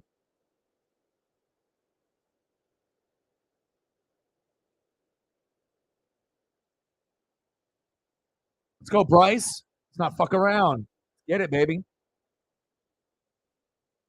Big swing and a miss. It's got the heat, baby. Bryce Miller, fucking electric, baby. Let's go.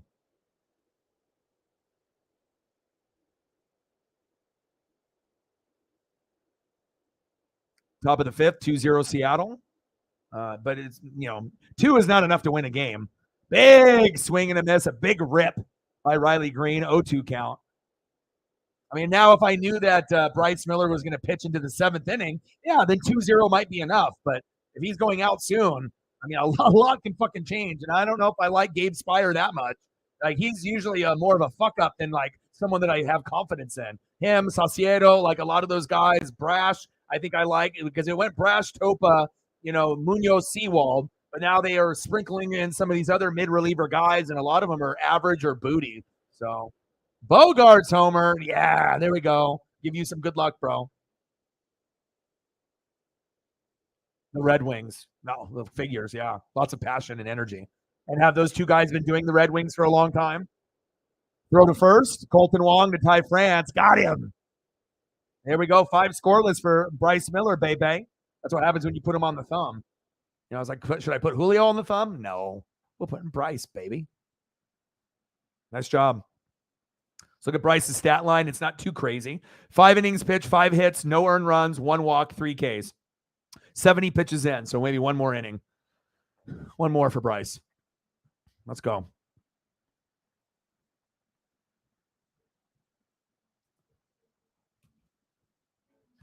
All right. Going to the bottom of the 5th inning, leading off for the Mariners, 0 for 1 with a K, DHing Mike Ford. Batting second for the Mariners this inning, 0 for 1, Colton Wong. I was like, man, you look like Ichiro, my guy. And batting third, 2 for 2 with a run, shortstop J.P. Crawford. Let's go, J.P. You the man.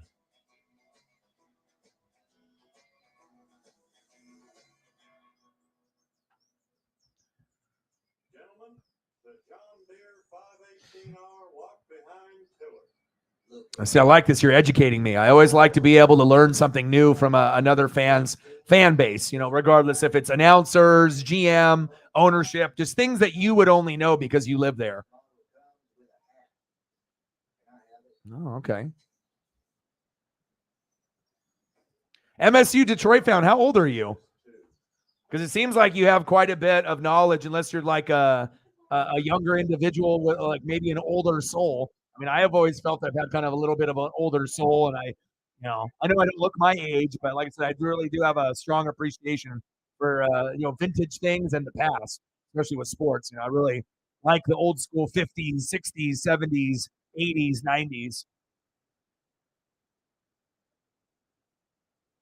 But half of the fan base is under 40, and then the other half is above 40. So we have like people that are 20 to 40 years old.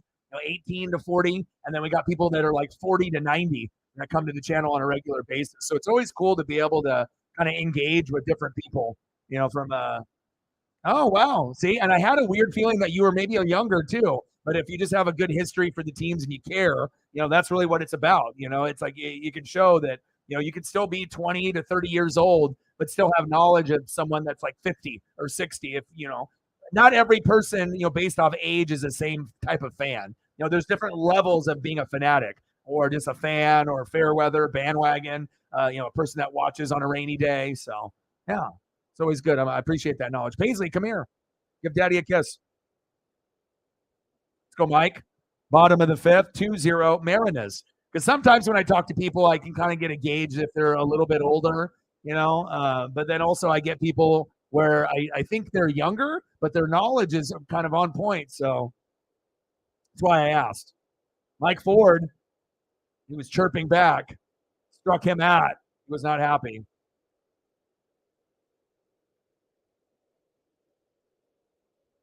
Let's watch the replay. Was it in the zone? That was low. It was, I guess, right on the line, but it was down in the zone. Paisley, I love you. Come here. Next up, second baseman, Colton Wong. Or is that Ichiro Suzuki? So fresh and so clean. Let's go, Colton. Take a walk. Get hit by a pitch. Whatever it takes. Yeah, I started gaining a lot of my knowledge when I was like 3, 4, 5, 6, 7 years old with the like baseball, basketball, football, hockey cards. And then again, I would love to collected a lot. And then also I would read the back of the cards more than just looking at the front of the picture of the action shot. So I really got into stats and analytics at a very early age. And I think that's why I am the way that I am. And trying not to be biased, but have a lot of information. So, and I like to be able to cover all the teams in sports, which is very challenging. To be able to try to be an expert on many, many teams, let alone my own. So throw to first, 2 away. Next up, J.P. Crawford. Let's go, JP.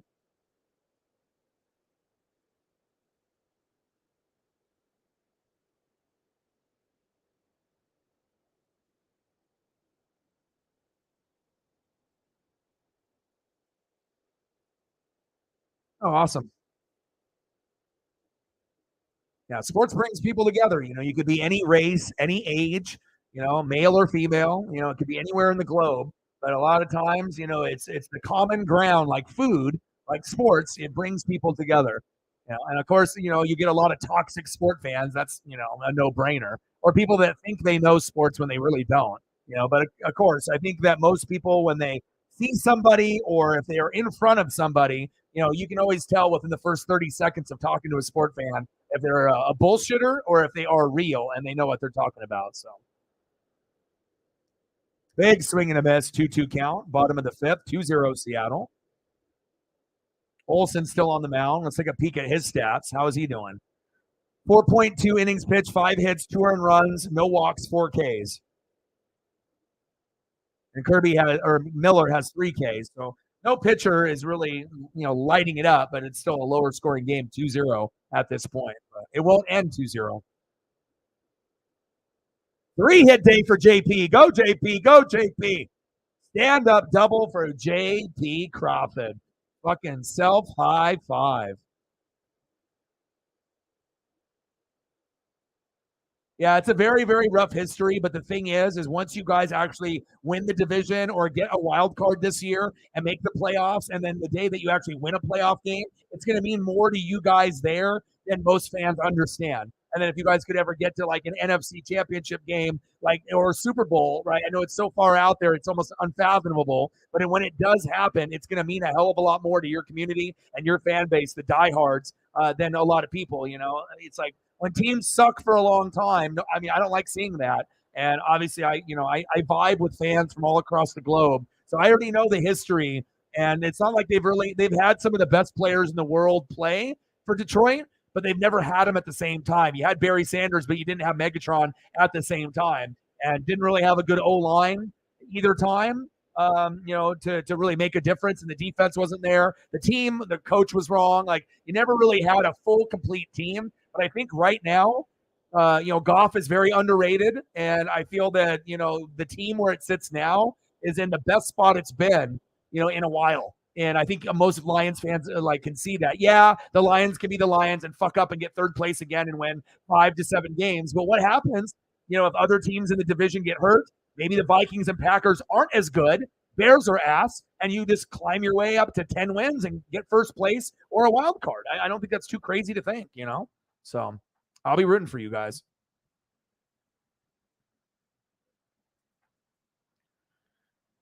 Mark D'Antonio, yeah.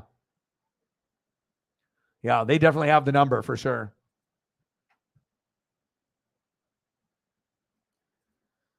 Tennis player just won Wimbledon. First player to win it that isn't Federer, Roger Federer, Rafael Nadal, Djokovic, or Murray since 2003.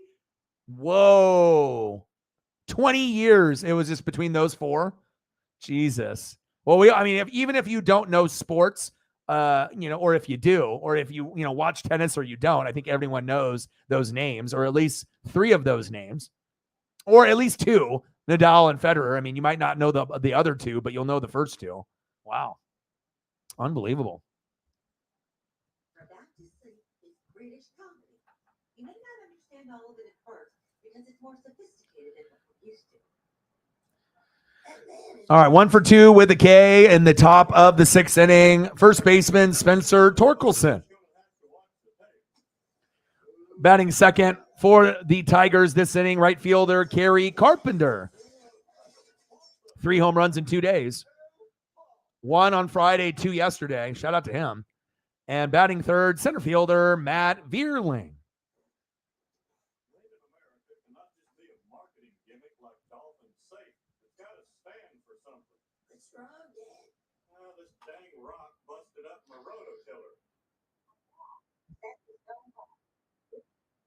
Let's go, Bryce.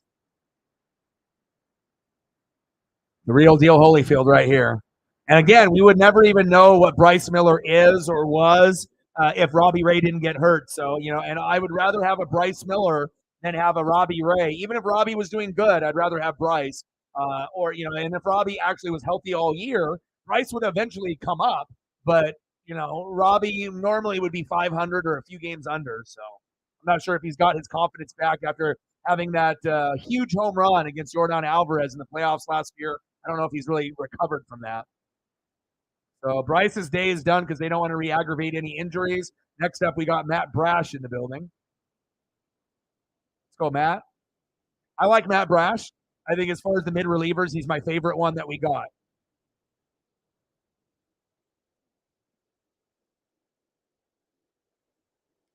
Federer, oh my God, really? Wow, that's crazy. Talk about dominance. There we go. 10 doll hairs. Let's get to a hundo. 90 to go.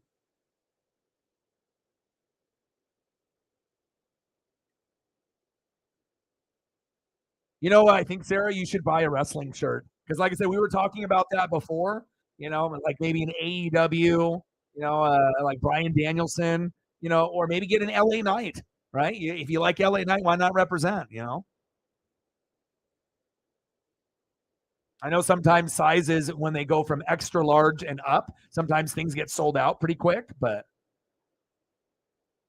I know whatever you choose, Colts or, Cardinals or Iowa, or a wrestling shirt, I know that it'll be a good thing. And like I said, I've been wanting to be able to try to get you about one a month, but you already know how it's been. It's been so rough that, but again, I always make sure, when I get blessed, I make sure that I take care.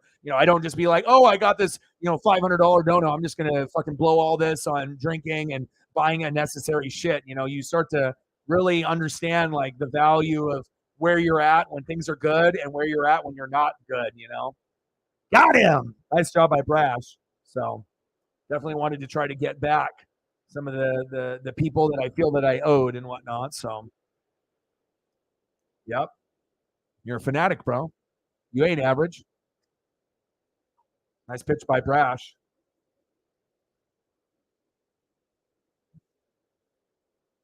Top of the 6, 2-0 M's. Brash in the zone right out of the gates. I love it, man. He's in the strike zone. That's what always makes me worried when the starting pitcher goes out and they throw 2 or 3 balls. I'm like, uh-oh. I was like, fuck, this guy's not going to stay long.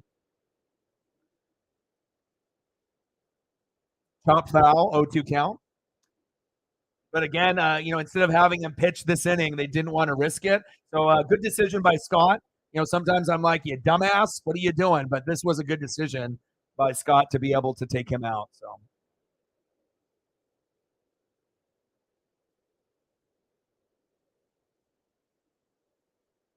big swing and a miss. Got him.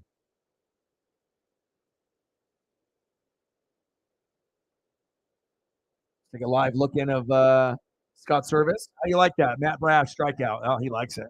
He likes it. Nice job, baby.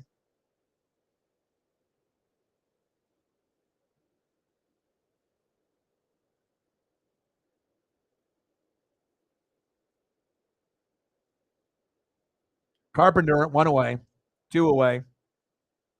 Torkelson, 1 out. Carpenter, 2 outs. And now we got Matt Vierling. Let's take care of business here. Let's go.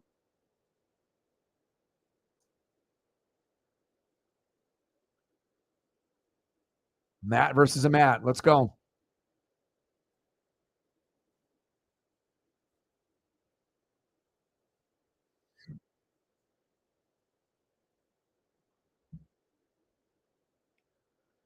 All right, let's go. I'm just glad my phone didn't get turned off and whatnot. And yeah, I definitely was not expecting that much generosity, but it definitely feels really, really good from some of the, challenging days we've had this month and this year.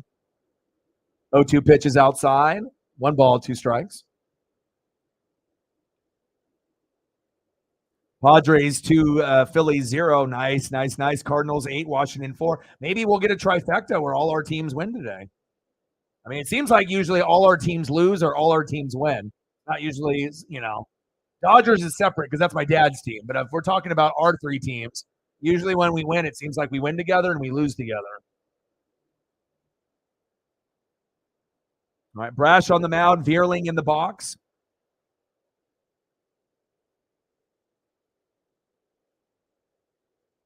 One-two pitch to Vierling. Come on, Brash. Pitch is high. 2 balls, 2 strikes.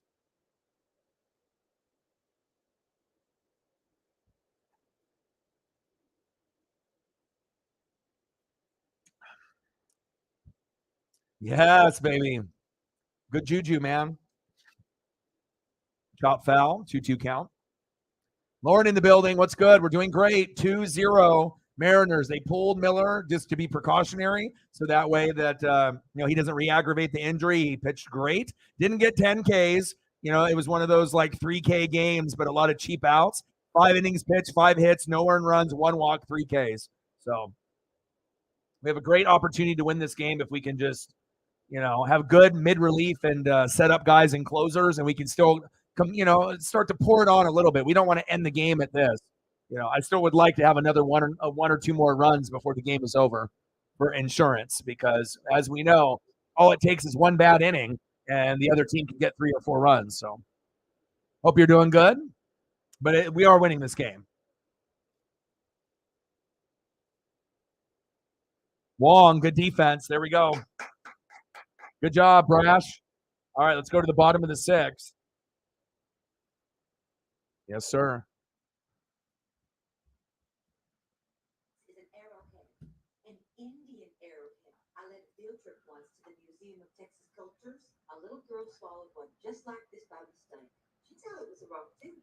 You learn in school, you don't call them Indians anymore. Leading off in the bottom of the 6th inning, 0 for 2, right fielder, Teoscar Hernandez. Batting second, 1 for 2 with an RBI and a K, left fielder, Jared Kelenic. And batting third, 0 for 2, third baseman, Eugenio Suarez. Let's go, baby.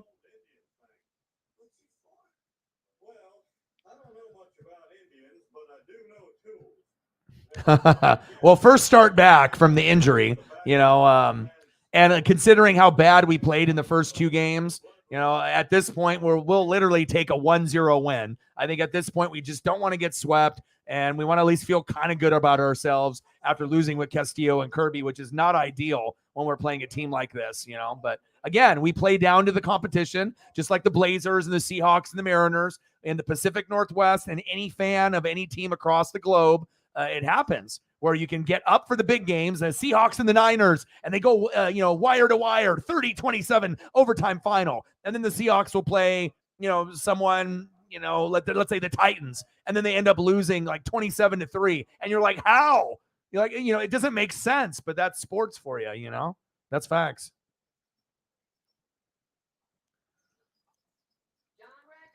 Yeah. I mean, you were talking about it, so you might as well do it, right?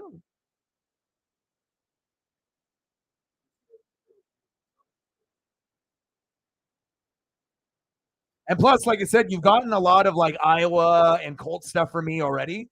So I think like wrestling shirts, that would probably be, that's like the next step.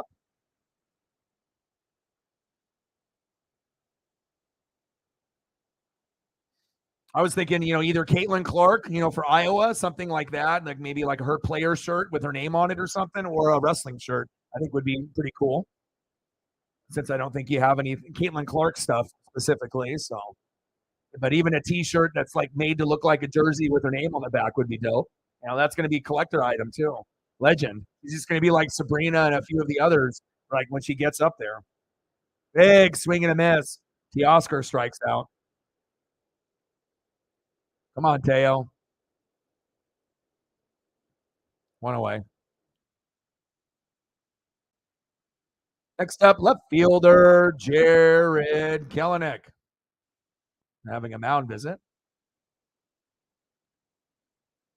Oh, we're going to the bullpen.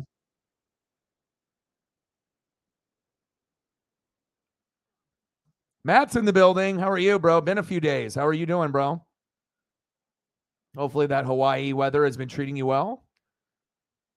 We had quite a few goats and mods in the building yesterday, which was nice to be able to, have some of those people pop in for a little bit. We didn't have everybody, but we were missing a few, but we definitely had more than we've had in a minute. And we had an incredible big dono from Cyberpunk yesterday to, kind of get us back on track. So.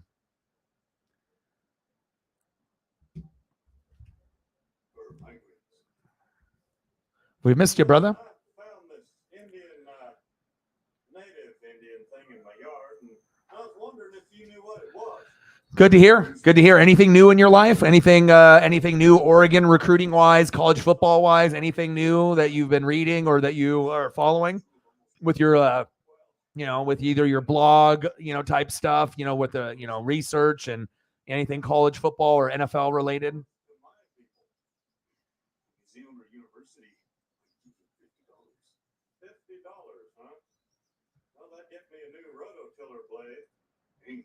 Think about what you're doing. It is wrong to take what belongs to another person. Well, food for thought.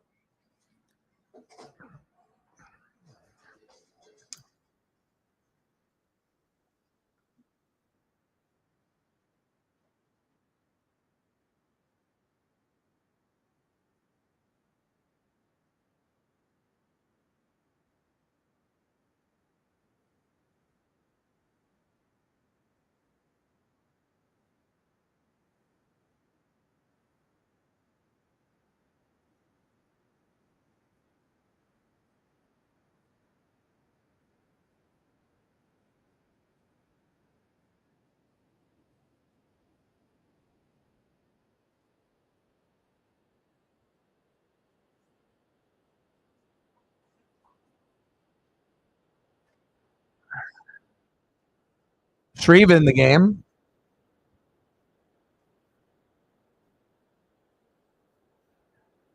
Popped up. Oh, good defense there by the Tigers. 1 away. 2 away. Damn it.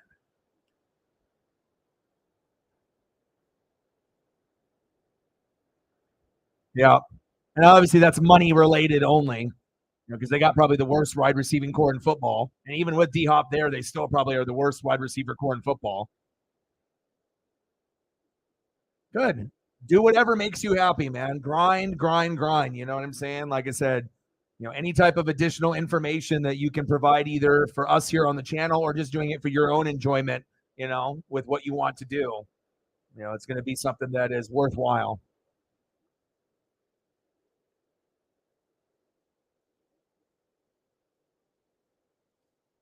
Pitches outside, 2-0 count.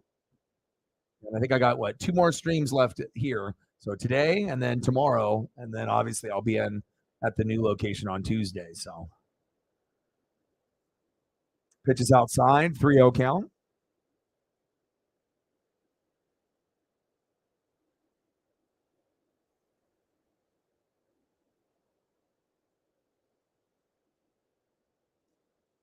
Walked him. 4 straight pitches outside. We'll take that walk. We'll take that walk from Gino. Gino, go to first. Next up, big dumper catcher Cal Raleigh. And he already went yard today. Let's do it again.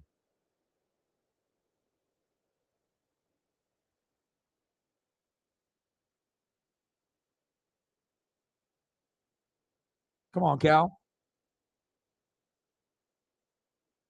Popped up. Damn it. End of the 6th inning, 2-0 Mariners. Well, they swung way too early there, but it is what it is. Kind of used to it at this point.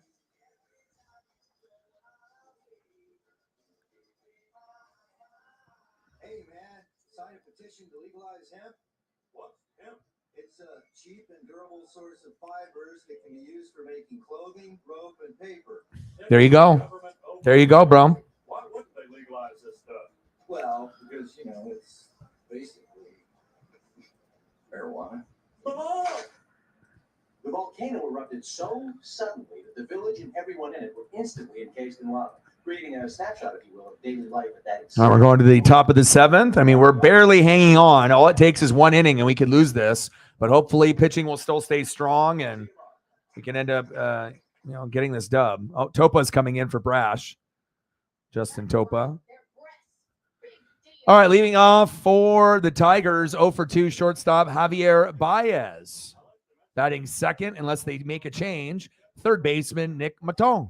And batting third, unless they make a change, catcher Jake Rogers. I mean, usually at this point in the game, 7th, 8th inning, 9th, that's when you start seeing changes in guys that have been asked, or they're just looking for a different bat or a different look. So we'll see. But hopefully we can end up getting this dub.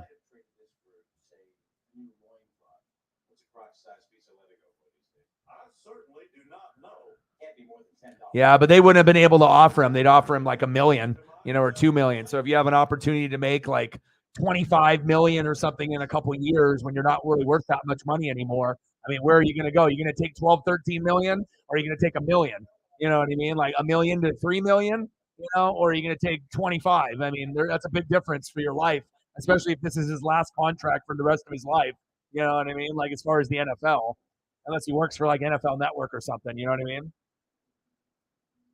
But again, it shows you, what the priority is of the athlete. If it's wanting to win a championship and that's the most important thing, then he would have taken less money. If he was good with his money and has money in the bank, then you just take the mill and go to Kansas City and win a championship, right? Or you take the most money that you can get because it's the last deal that you got. The team is going to be fucking bootios, but at least that you'll be the guy. You'll get a lot of targets, and you're not going to win a lot of games, but at least you're the guy.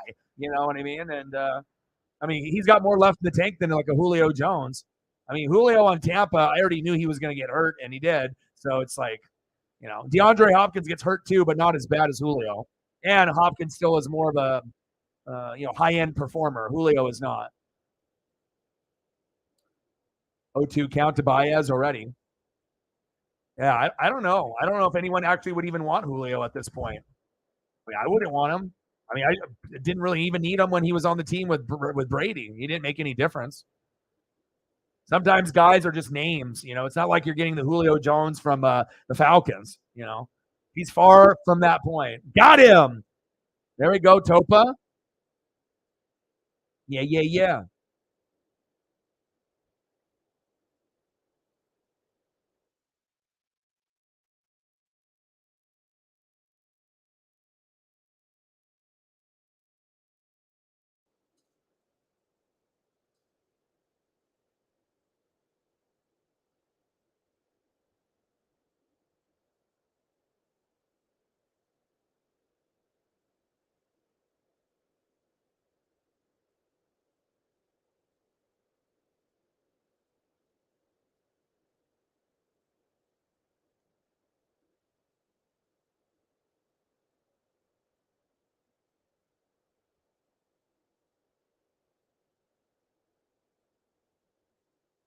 Nice job, Topa. Let's go, baby. Mayton calls time. Mayton. Mater.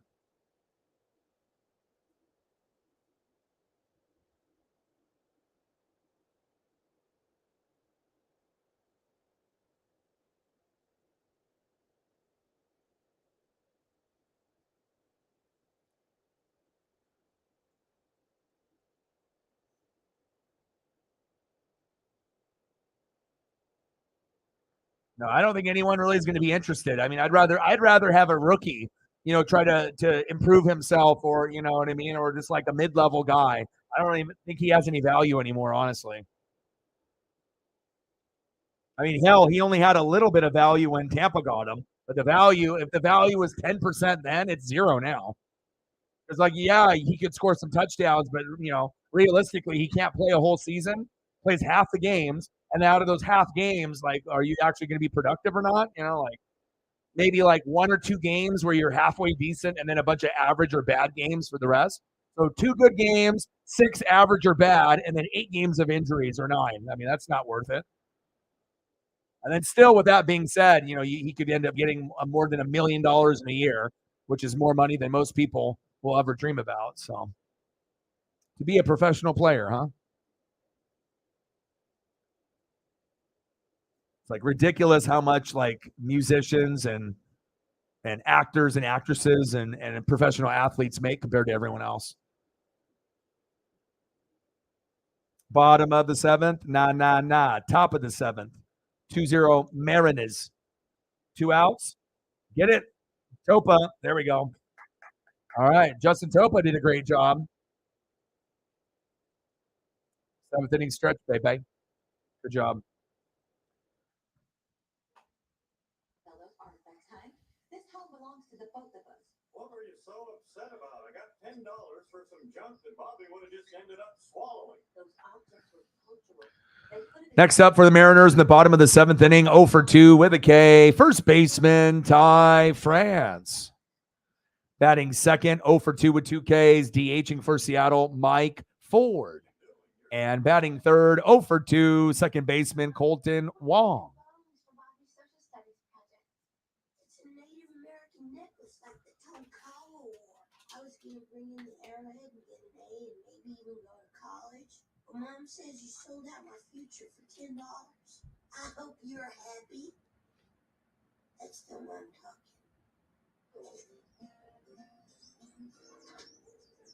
I'm sorry, gentlemen, but we are not in the market for new religions. Who, me? Oh, no. I'm an archaeologist. Professor John Lerner, PhD. Oh, Peggy Hill. I'm a teacher too. Substitute Spanish. Your husband came to see me the other day with a Kato arrowhead. But I am the one who first determined it was not a rock. Well, you are a friend to archaeology. And archaeology can use all the friends it can get with all the red tape we put up with. Look at this. Those pieces your husband found weren't worth much, but who knows? Tomorrow, if we poke around here a little, I might find something of real cultural value. Oh, please. Be my guest. No, that's what I'm saying. The Yankee fan. I can't believe we lost to the Mariners. The freaking Mariners. Maybe if the Yankees and Seattle were more relevant this year. Neither of our teams are really relevant. So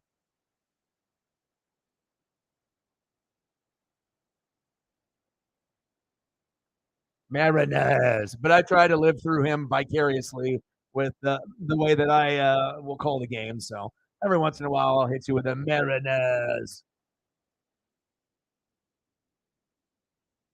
And I do like the idea that they moved Ty to the 7-hole for the first time this season, I believe, instead of being at the 3-hole.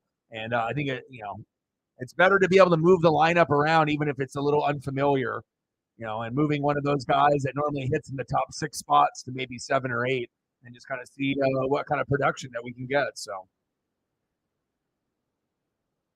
Mason Englert in the game for the Tigers. Simply Seattle had a t-shirt last year, yeah.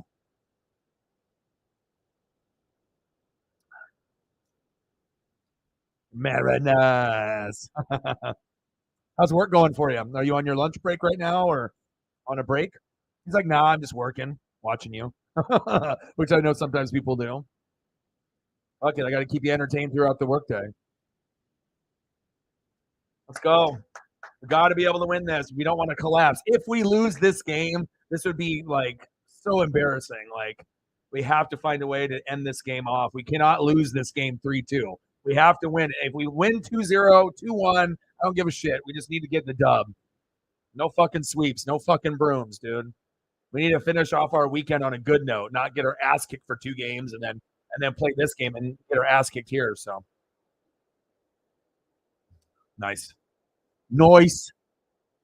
Bottom of the 7, 2-0, Seattle. Come on, Mariners. France takes a pitch outside, 1-0 count. Let's go, Ty. You're in the 7 hole. Let's do something with this. Okay? You're 0 for 2 with a K, and your batting average is much lower than it was last year. You don't really have that home run power either.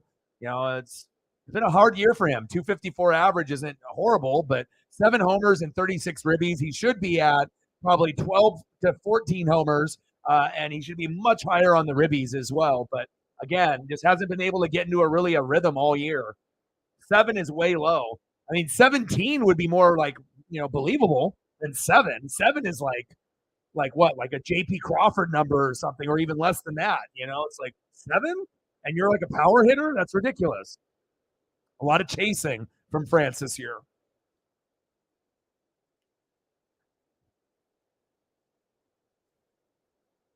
Really? Well, obviously we know a lot of our guys are not, that great. I mean, at least JP went 3 for 3 today. But we still don't got anybody batting 300. Our best hitter, believe it or not, is Mike Ford at 270, the DH. So that shows you how terrible we are. If our DH is our number one guy on our team, ouch.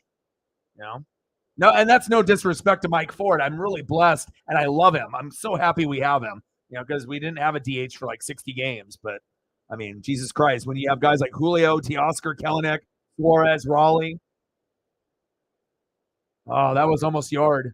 It went back, and then started going foul. Count is 3-2. Nice souvenir for that guy.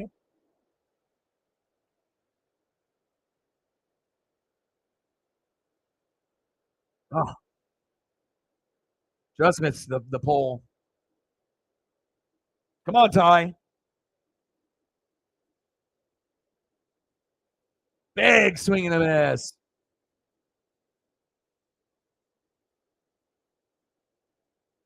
See you, Ty. They tried to help you out and put you lower in the lineup, but no go, not yet. He struggled. As far as his skill set, he might be doing the worst out of everyone on the team. Based on his potential, his stats are extremely low this year. Next up, DH, the Bambino, Mike Ford. The Bear. Yeah, because they're fucking stupid. They don't realize with Berman and Tom Jackson how great they were, calling, football and, having their little pre-show or after show. It was, money. And they don't realize, certain people, they understand talent and others they do not. And Berman should always be doing football, and he should also be doing the home run derby too. I agree. But they think he's too old. They just like to, is when you get a little bit older, people just want to throw you away in the trash like you're not worth anything anymore. And then they bring in some other younger guy or girl, and they fucking are ass. And they're like, oh, these guys are good. No, they're not. A lot of the guys that are OGs, the Vin Scullys, the Keith Jacksons, the Madden and the Summeralls. That's what it's fucking about. I don't know, I mean, again, if you're a younger person and you're good, then fine. But a lot of times they have the younger people and they're not good, or they don't have a good voice, or they're fucking stupid and they have no knowledge. It's like to be able to find someone that has a good voice and has knowledge is really rare nowadays. Yeah. I love Berman. All right, come on, Colton. I got you looking like goddamn Ichiro. Let's go. Going for a bunt. 0 for 2 with 2 ground outs.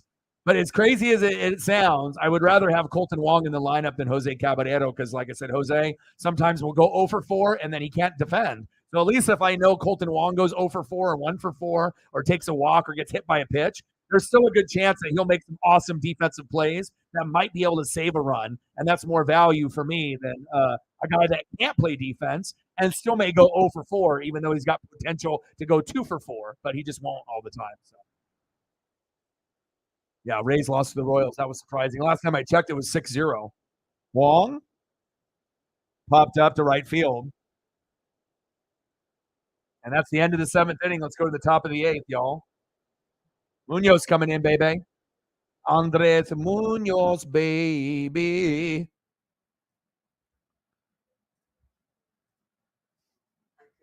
We're advancing the cause of knowledge, baby. Come on now. I want to hear it. Yeah.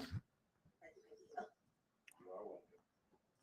You see, the secret is pretending they're special. I probably could have got that title in a house if I'd complimented stupid glasses. What was that about? Nothing.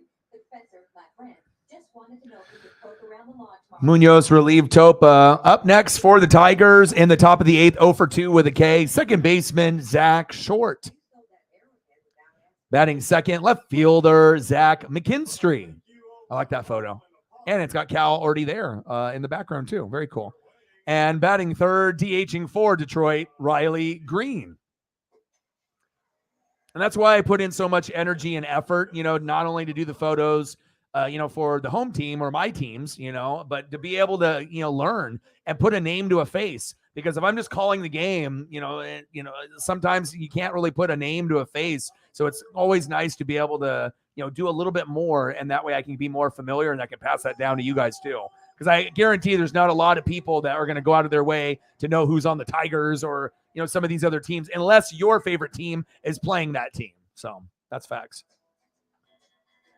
But we got Munoz coming in, so hopefully we get the good Munoz, not the bad Munoz.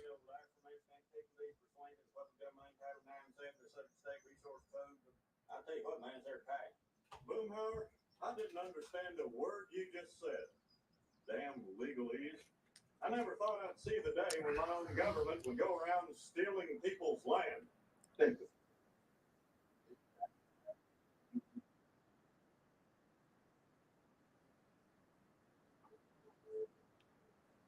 Let's go. Mariner Moose has to make an appearance at some point. Might as well be with Munoz.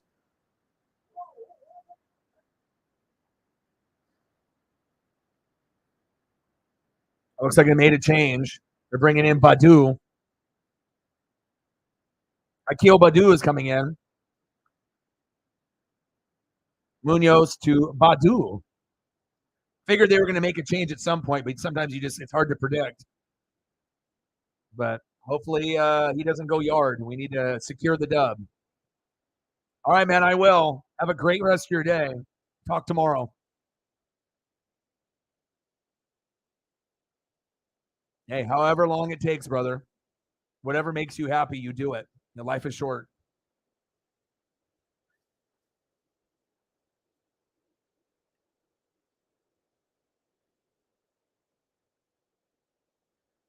One-0 pitch is low, not in the dirt, but 2-0 count. Come on, baby. Come on, Munoz.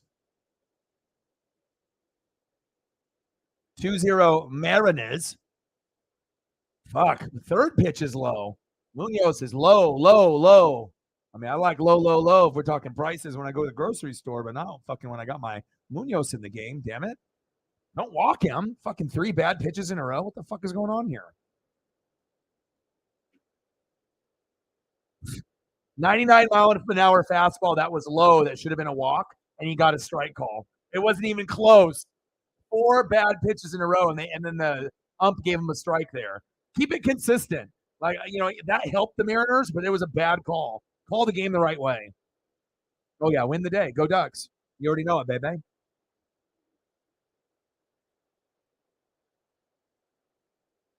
Akil Badu popped up to Julio. 1 away. See you later. No Badu for you. Good job, Julio. Great D as usual.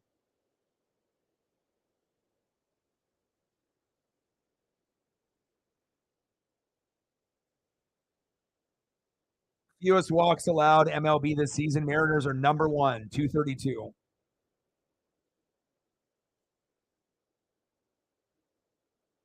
It's crazy. Number 1 in baseball. Wish it actually equated to something. Next up, Zach McKinstry. Big swing and a miss, 0-2 count.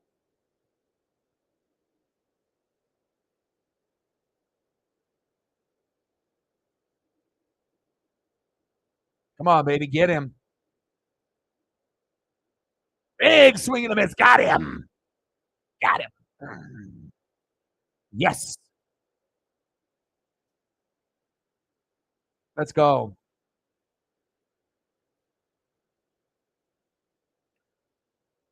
My guy right there. Let's go. Keep it going. 2 away. Pitches outside, 1-0 count. Well, I mean, this is the type, like, you know, it never has felt like the Tigers have been in this game at all, right? And that's how it felt for us in game 1, so.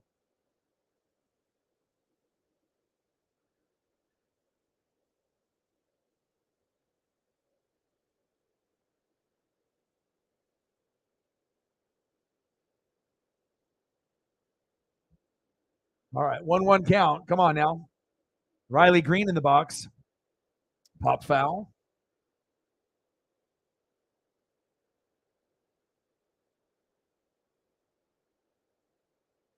.300 average, 6 homers, 20 ribbies for Riley Green in 2023. 1-2 pitch. Inside. 2 balls, 2 strikes. Come on, Andres Munoz. Is that bad that he's pitching? Is he going to fuck up or what? Or has he like turned the corner and he's actually a little bit better than what he was at the beginning of the year? Beginning of the year, he was not good. Green. Grounded foul. 2-2 count.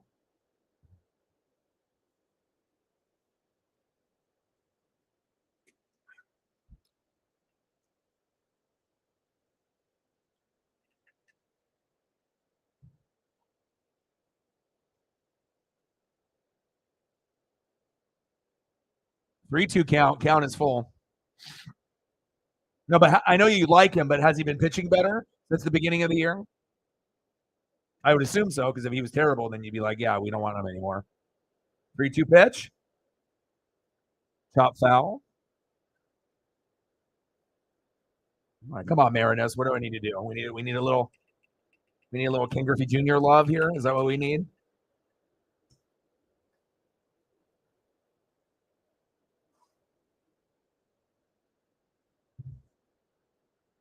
Munoz, ground ball, Wong. Ty France, see you later. Yeah.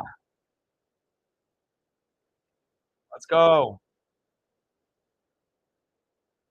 Good stuff. You break out the baubles, good shit happens. There we go. All right, let's go to the bottom of the 8th. All right, that's it. Everybody off my property. I said off. All right, leading off for the Mariners, 3 for 3. Wow, with a run. Shortstop, J.P. Crawford. J.P., let's go 4 for 4. Let's do it. Batting second for the Mariners, 1 for 3, Julio Rodriguez. And batting third, 0 for 3 with a K, right fielder, Teoscar Hernandez. Here, I want all your names, and I don't want any Seymour Butts or I.P. Freely. My wife's a substitute teacher. I know all the tricks. McKinstry at second base. Looks like they're making some moves. Badu in left field. They're moving shit around like they got a game plan. But I hope that we can just silence that. We need to get. I mean, I would love to be able to get an extra run or two, but we'll see. But I would like to get an extra 1 if possible. Make it 3. Because like I said, I've seen us collapse before. And 2-0 or 1-0 is usually not enough. You have one good inning by another team, they could rifle off 3 to 5 runs. So it always makes me like nervous when we're up 1-0 or 2-0, because that's not a guaranteed win. Even if you've dominated for 8 innings, all it takes is 1 inning for that closer or setup guy to come in, fuck up, or walk a couple guys or hit a guy, and then all of a sudden, a game that you should have won, you end up losing 3-2 when you're up 2-0. So let's go, Ems. Walk leader, Ryan Noda on the A's 60, number 1, Adley Rutschman 55, number 2 for the Orioles. JP Crawford, number 3 in Major League Baseball with walks, 52. Wow. Nathaniel Lowe in 4th with a 51. JP has been walked 3rd most in the league. Wow. There we go. Pitches outside, 1-0 count. Come on, JP, let's get that batting average up.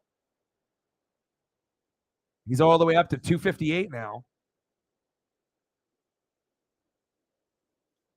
Would love to see JP climb to 280 to 300 if possible. Very likable Mariner. Never really heard too many people talk anything bad about him ever.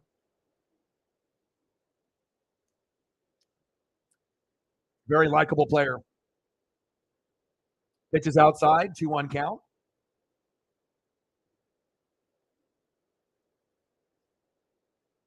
God, I wish the NASCAR race was going.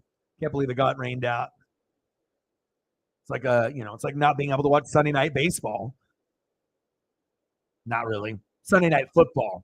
There we go. 5-5 Yankees and Rockies. Uh-oh, Padres are losing 4-3. Damn. And then Dodgers Mets are at 0. Come on, JP. Bottom of the 8th, 2-0 Marinez. 2-2 count on JP. JP's 3 for 3 today. Let's make it 4 for 4, my guy. Pitches outside, 3-2 count. Maybe they'll walk him. He is very patient in the box.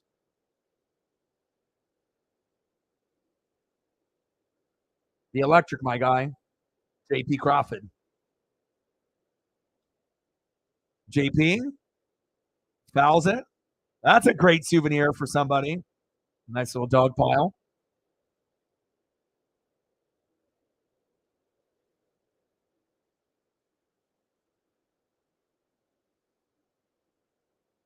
Payoff pitch. Walked him. Wow, add another walk to the number 3 Major League Baseball walk leader in JP Crawford. All right, what do we got tomorrow? We got a 4-game set with the Twins at home. We got Logan Gilbert, 7-5, Brian Wu, 1-1, Luis Castillo, 6-7, Kirby, 8-8. I mean, it's just terrible that Castillo and Kirby got records like that, but we don't get run support.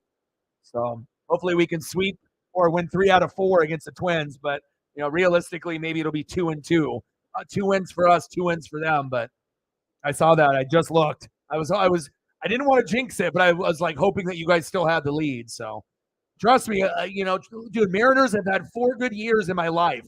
I'm 41. So you start to really appreciate the good years and understand the pain, Imagine if you've been a Padre fan since you were a little kid, So at least you haven't gone through the pain for many, many years just yet, but you will. But you also have joy too. So.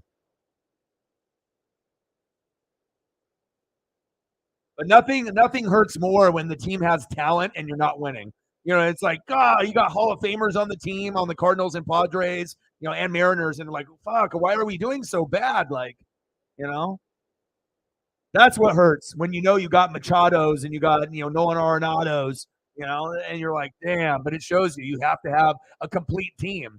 It's like in NFL. Yeah, you can have 1 guy or 2 guys, but that ain't going to mean shit. You need to be able to have 7 guys out of 11 on offense and 7 out on the defense, a couple scragglers and a couple average. Otherwise, if you only have 4 or 5 guys on offense on football out of 11 and 4 or 5 on defense, you're fucked. Like, that's the difference between average teams and good and elite teams.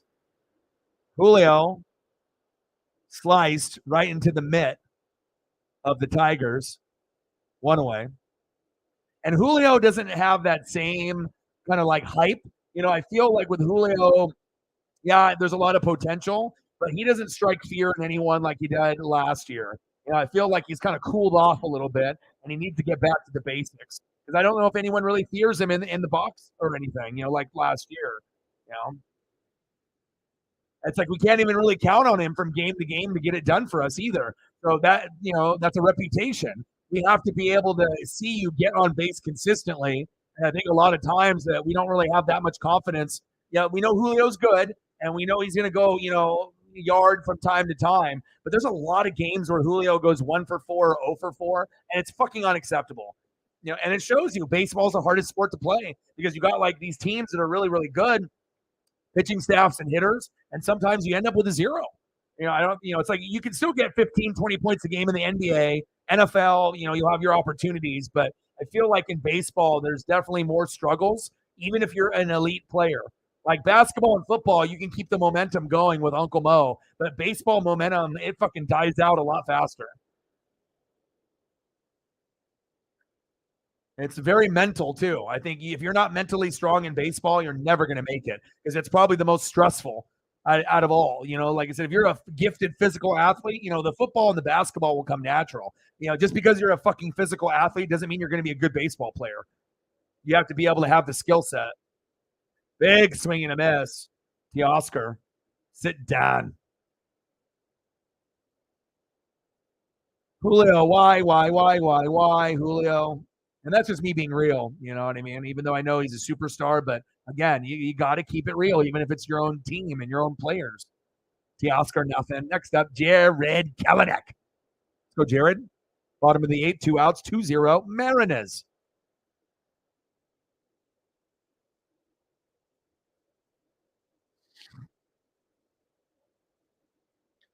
After the 6th, that's heartbreaking, bro. I know what that's like. Yeah, even though they're bootios, new day, right? This year, maybe next year will be better. Not every year is going to come out, peaches and cream. And you don't have Pujols and Yadier Molina, so you already knew that there was a chance where this could happen. Not this bad though, but people I think knew that maybe we're not going to be as good as we were last year. So.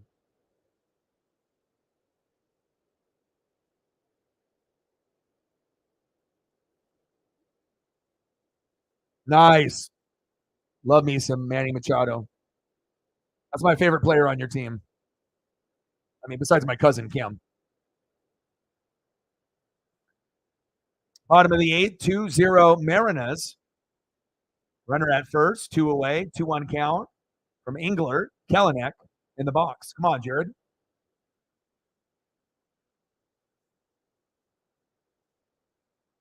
Big swing and a miss, 2-2 count. Come on, Kelenic. Come on, baby.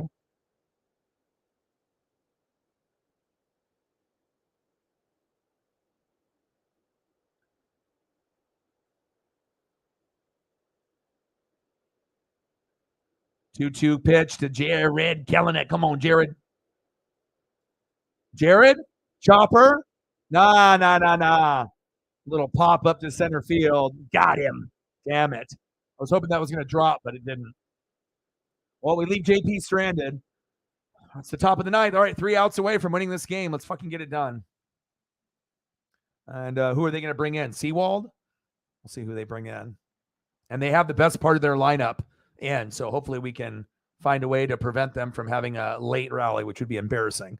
All right, leading off in the top of the 9th, last-ditch effort, down 2 runs, 1 for 3 with 2 Ks for Detroit. First baseman, Spencer Torkelson. Batting second, 1 for 3 with 2 Ks. Had a homer on Friday and 2 homers yesterday. No more homers for you, Kerry Carpenter, right fielder. And batting third, center fielder, Matt Vierling. I see you. All right, we got to find a way. We cannot blow this game. But again, sometimes momentum, you can kind of feel it. So, Elliot, what are you watching right now? Not like physically, like right now, but like what TV shows are you watching on like Netflix or Hulu or through your cable or satellite? What is in the rotation right now? Obviously, you and me love Superbad more than anyone on planet Earth. But we can't watch that necessarily every day. I guess we could, but probably wouldn't be in our best interest. But you got any shows that you're binge watching right now or anything? Tell me more, Professor.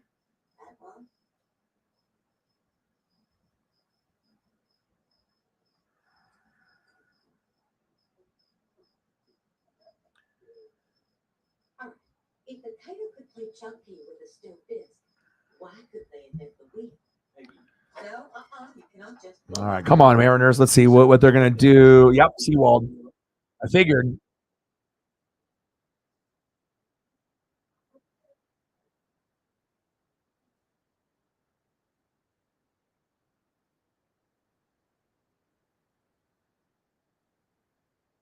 All right, Paul, let's take care of business so you can fucking talk on the microphone. Let's go.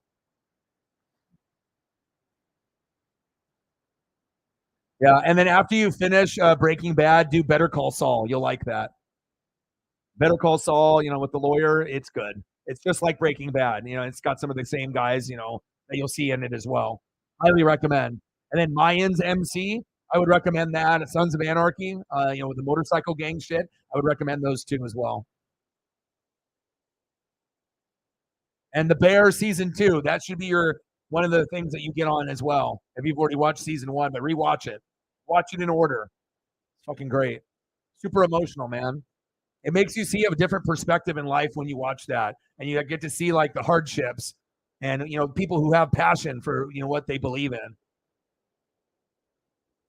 And then when you can actually have that passion and people will believe in you, and they won't be followers, but they obviously will follow suit on someone that they do believe in, and it's a great feeling, man, to be able to see that. Big swing and a miss, 1-2 count. But I really like Richie's development in the show too. Cousin, because he is a fucking dickhead, and you start to see why he's the way that he is. But the transformation is just beautiful, man. But it definitely shows you the raw reality of family and how it's not always good, with meetups and holidays and whatnot, and how stressful it is to work in a kitchen, for a place. Definitely depends on who is working with you, but the structure of how things are done too. So, very good show. All right, top of the ninth, 2-0 M's. Torkelson, 230 average, 12 homers in 2023. I stopped watching after a while, and then I did the Fear the Walking Dead. But like after Rick, obviously was off the show, it wasn't the same. It's like certain characters, like once they leave, it still can be pretty good. You know what I mean? But like obviously when you have a guy like Rick, I mean, you can't replace that. I still got some figures too. Negan, Glenn, obviously I got some who else do I have? Michonne. I mean, and I got Daryl with the motorcycle. I got a really cool one from Toys R Us a long time ago, where it's got Daryl, the crossbow, and the motorcycle. That's probably my favorite toy that I have from that series. Got him. Nice K by Seawald. There we go. There we go, Paul.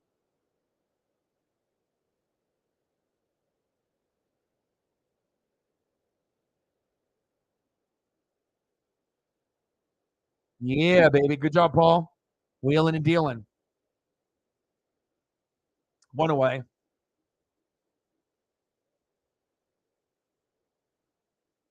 Herschel died in me. Oh my God, yeah. Well, the Glenn death, I think a lot of people were like distraught, when you see Glenn. I mean, a lot of people die in that show. I mean, it's fucking Walking Dead, so. Nice single by Carpenter. You started over a month ago, and you're now in season 6. Nice, dude. It's cool to be able to have something you can binge and kind of watch in your free time, and it like is meaningful. It's like, you watch one episode, then you're like, ooh, and then you watch another one, instead of bouncing around from show to show. It's kind of cool to be able to find something. I did that with the new Dexter, the Dexter New Blood. I stayed up almost all night, went to sleep for a couple hours, woke up, and I finished it, late at night and then into the morning of the next day. But usually I can finish, depending on how many seasons a show is, if it's only a couple, I can finish it in a day or two. But if it's like a show that's got 5 to 10 seasons, I also finished The Witcher, watched season 1, 2, and 3 of The Witcher. That's another good one if you like sci-fi. For me, I like a little bit of everything, a little sci-fi, fantasy, stuff. If it goes back in that kind of Game of Thrones type of era, I love that shit. So, or like Vikings, if it's like that, I like programs like that. 1-1 pitch to Vierling. Chop foul, back to the catcher, 1-2 count. Yeah, there's going to be bigger ones than Herschel. He said, I saw Herschel die, and I said, fuck this, I'm not watching. He said, I stopped. There's some gruesome deaths in that show, too.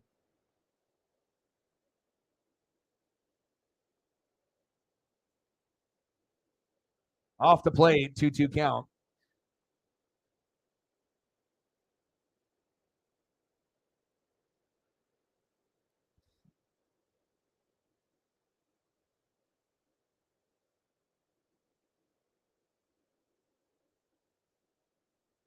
Got him! On the edge. Bierling's not happy. 2 away.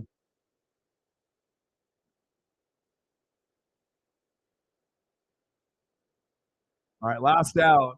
0 for 3 with a K. Javier Baez. Nothing for you, Javier.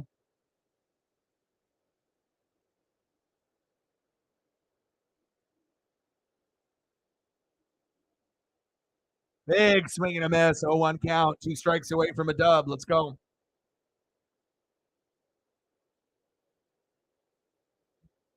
Come on, baby. Let's go, Seawald. 0 for 3. Let's make it 0 for 4. Big swing and a miss. 0-2 count. All right, final strike, and we already know we're going to get it.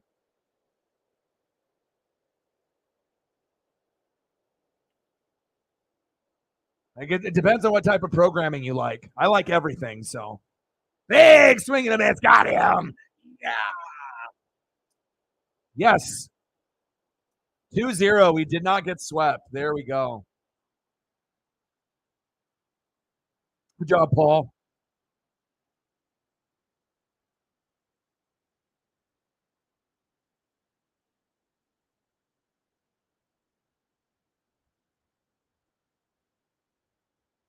Final score, Mariners 2, Tigers 0. Mariners win, Mariners win, Mariners win. Let's dance.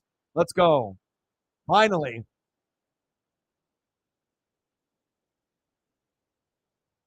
I mean, for me, I like a little bit of everything, but again, it depends on what you like. I just finished up Dexter New Blood, after, they had the show and then they had like 10 years off or more, and they ended up, kind of doing a reboot for like 1 season for like 10 episodes.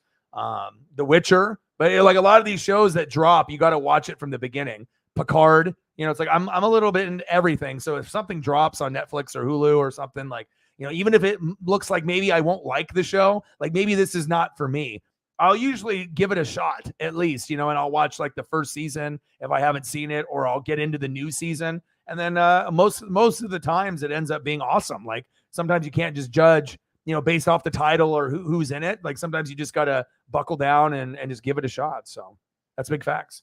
Well, at this point, we got the dub. I'm going to spend some time with Paisley. And I guess for the rest of y'all, enjoy the rest of your Sunday. I'll be back tomorrow. I'm going to be, going to the FAMs to get the Ziply installed. And then I'll leave the equipment here. And then I'll just make sure they give me all the information. And then tomorrow we start the 4-game set with the Twins. And it's at 6:40 p.m. Pacific time on FS1. So nationally broadcast game. Hopefully we don't get embarrassed. So I'll be live at 6:30 p.m. tomorrow. So I love you guys, and I appreciate you guys very, very much. Enjoy the rest of your day, and we'll be back tomorrow, and we'll grind it out. So I hope you guys enjoyed it. Final score, Mariners 2, Tigers 0. And I got one question for you. Who talk sports like us? Your boy Ryan, Northwest Sports Fanatics, and I'm out. Gang.